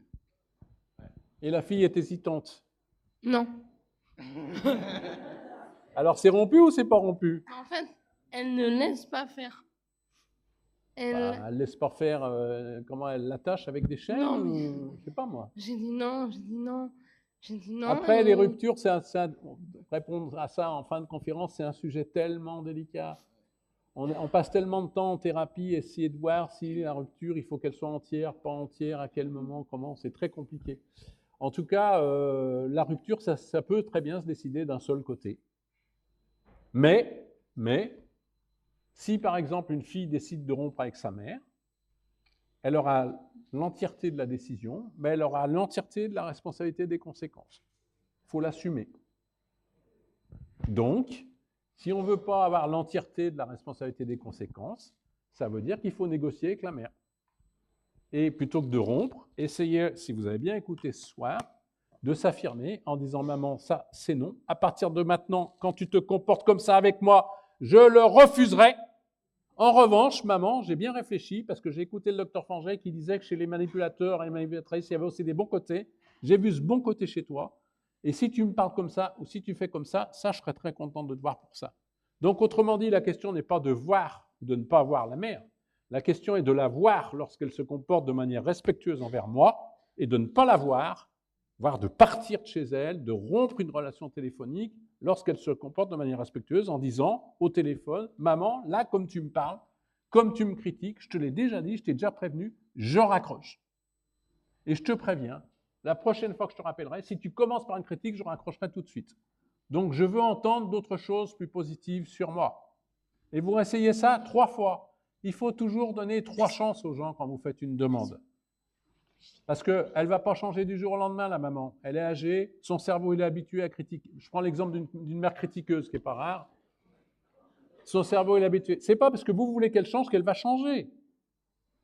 Il y a des choses qui ne sont pas changeables, c'est les autres. Par contre, vous, votre pouvoir, c'est de demander le changement, ce n'est pas de l'obtenir. Ah ça, en jeu de rôle, je m'excuse pour la réponse longue, mais on passe notre vie à apprendre aux gens, on peut affirmer, à faire des demandes, mais vous savez ce que je leur fais dans le deuxième jeu de rôle? Je fais répondre non à celui d'en face. Et je leur apprends à accepter le refus et tolérer la frustration. Parce que souvent, les gens qui ne savent pas demander, c'est parce que quand ils demandent, ils veulent à tout prix obtenir. Et la grande mode en ce moment, c'est de me dire « Ah, docteur, si ma demande est justifiée, on doit me donner. » Non, il y a des demandes justifiées, l'autre, il a le droit de vous dire non. C'est comme ça. Donc, vous avez le droit de tout demander à condition d'accepter qu'on vous dise non. C'est le mot de la fin.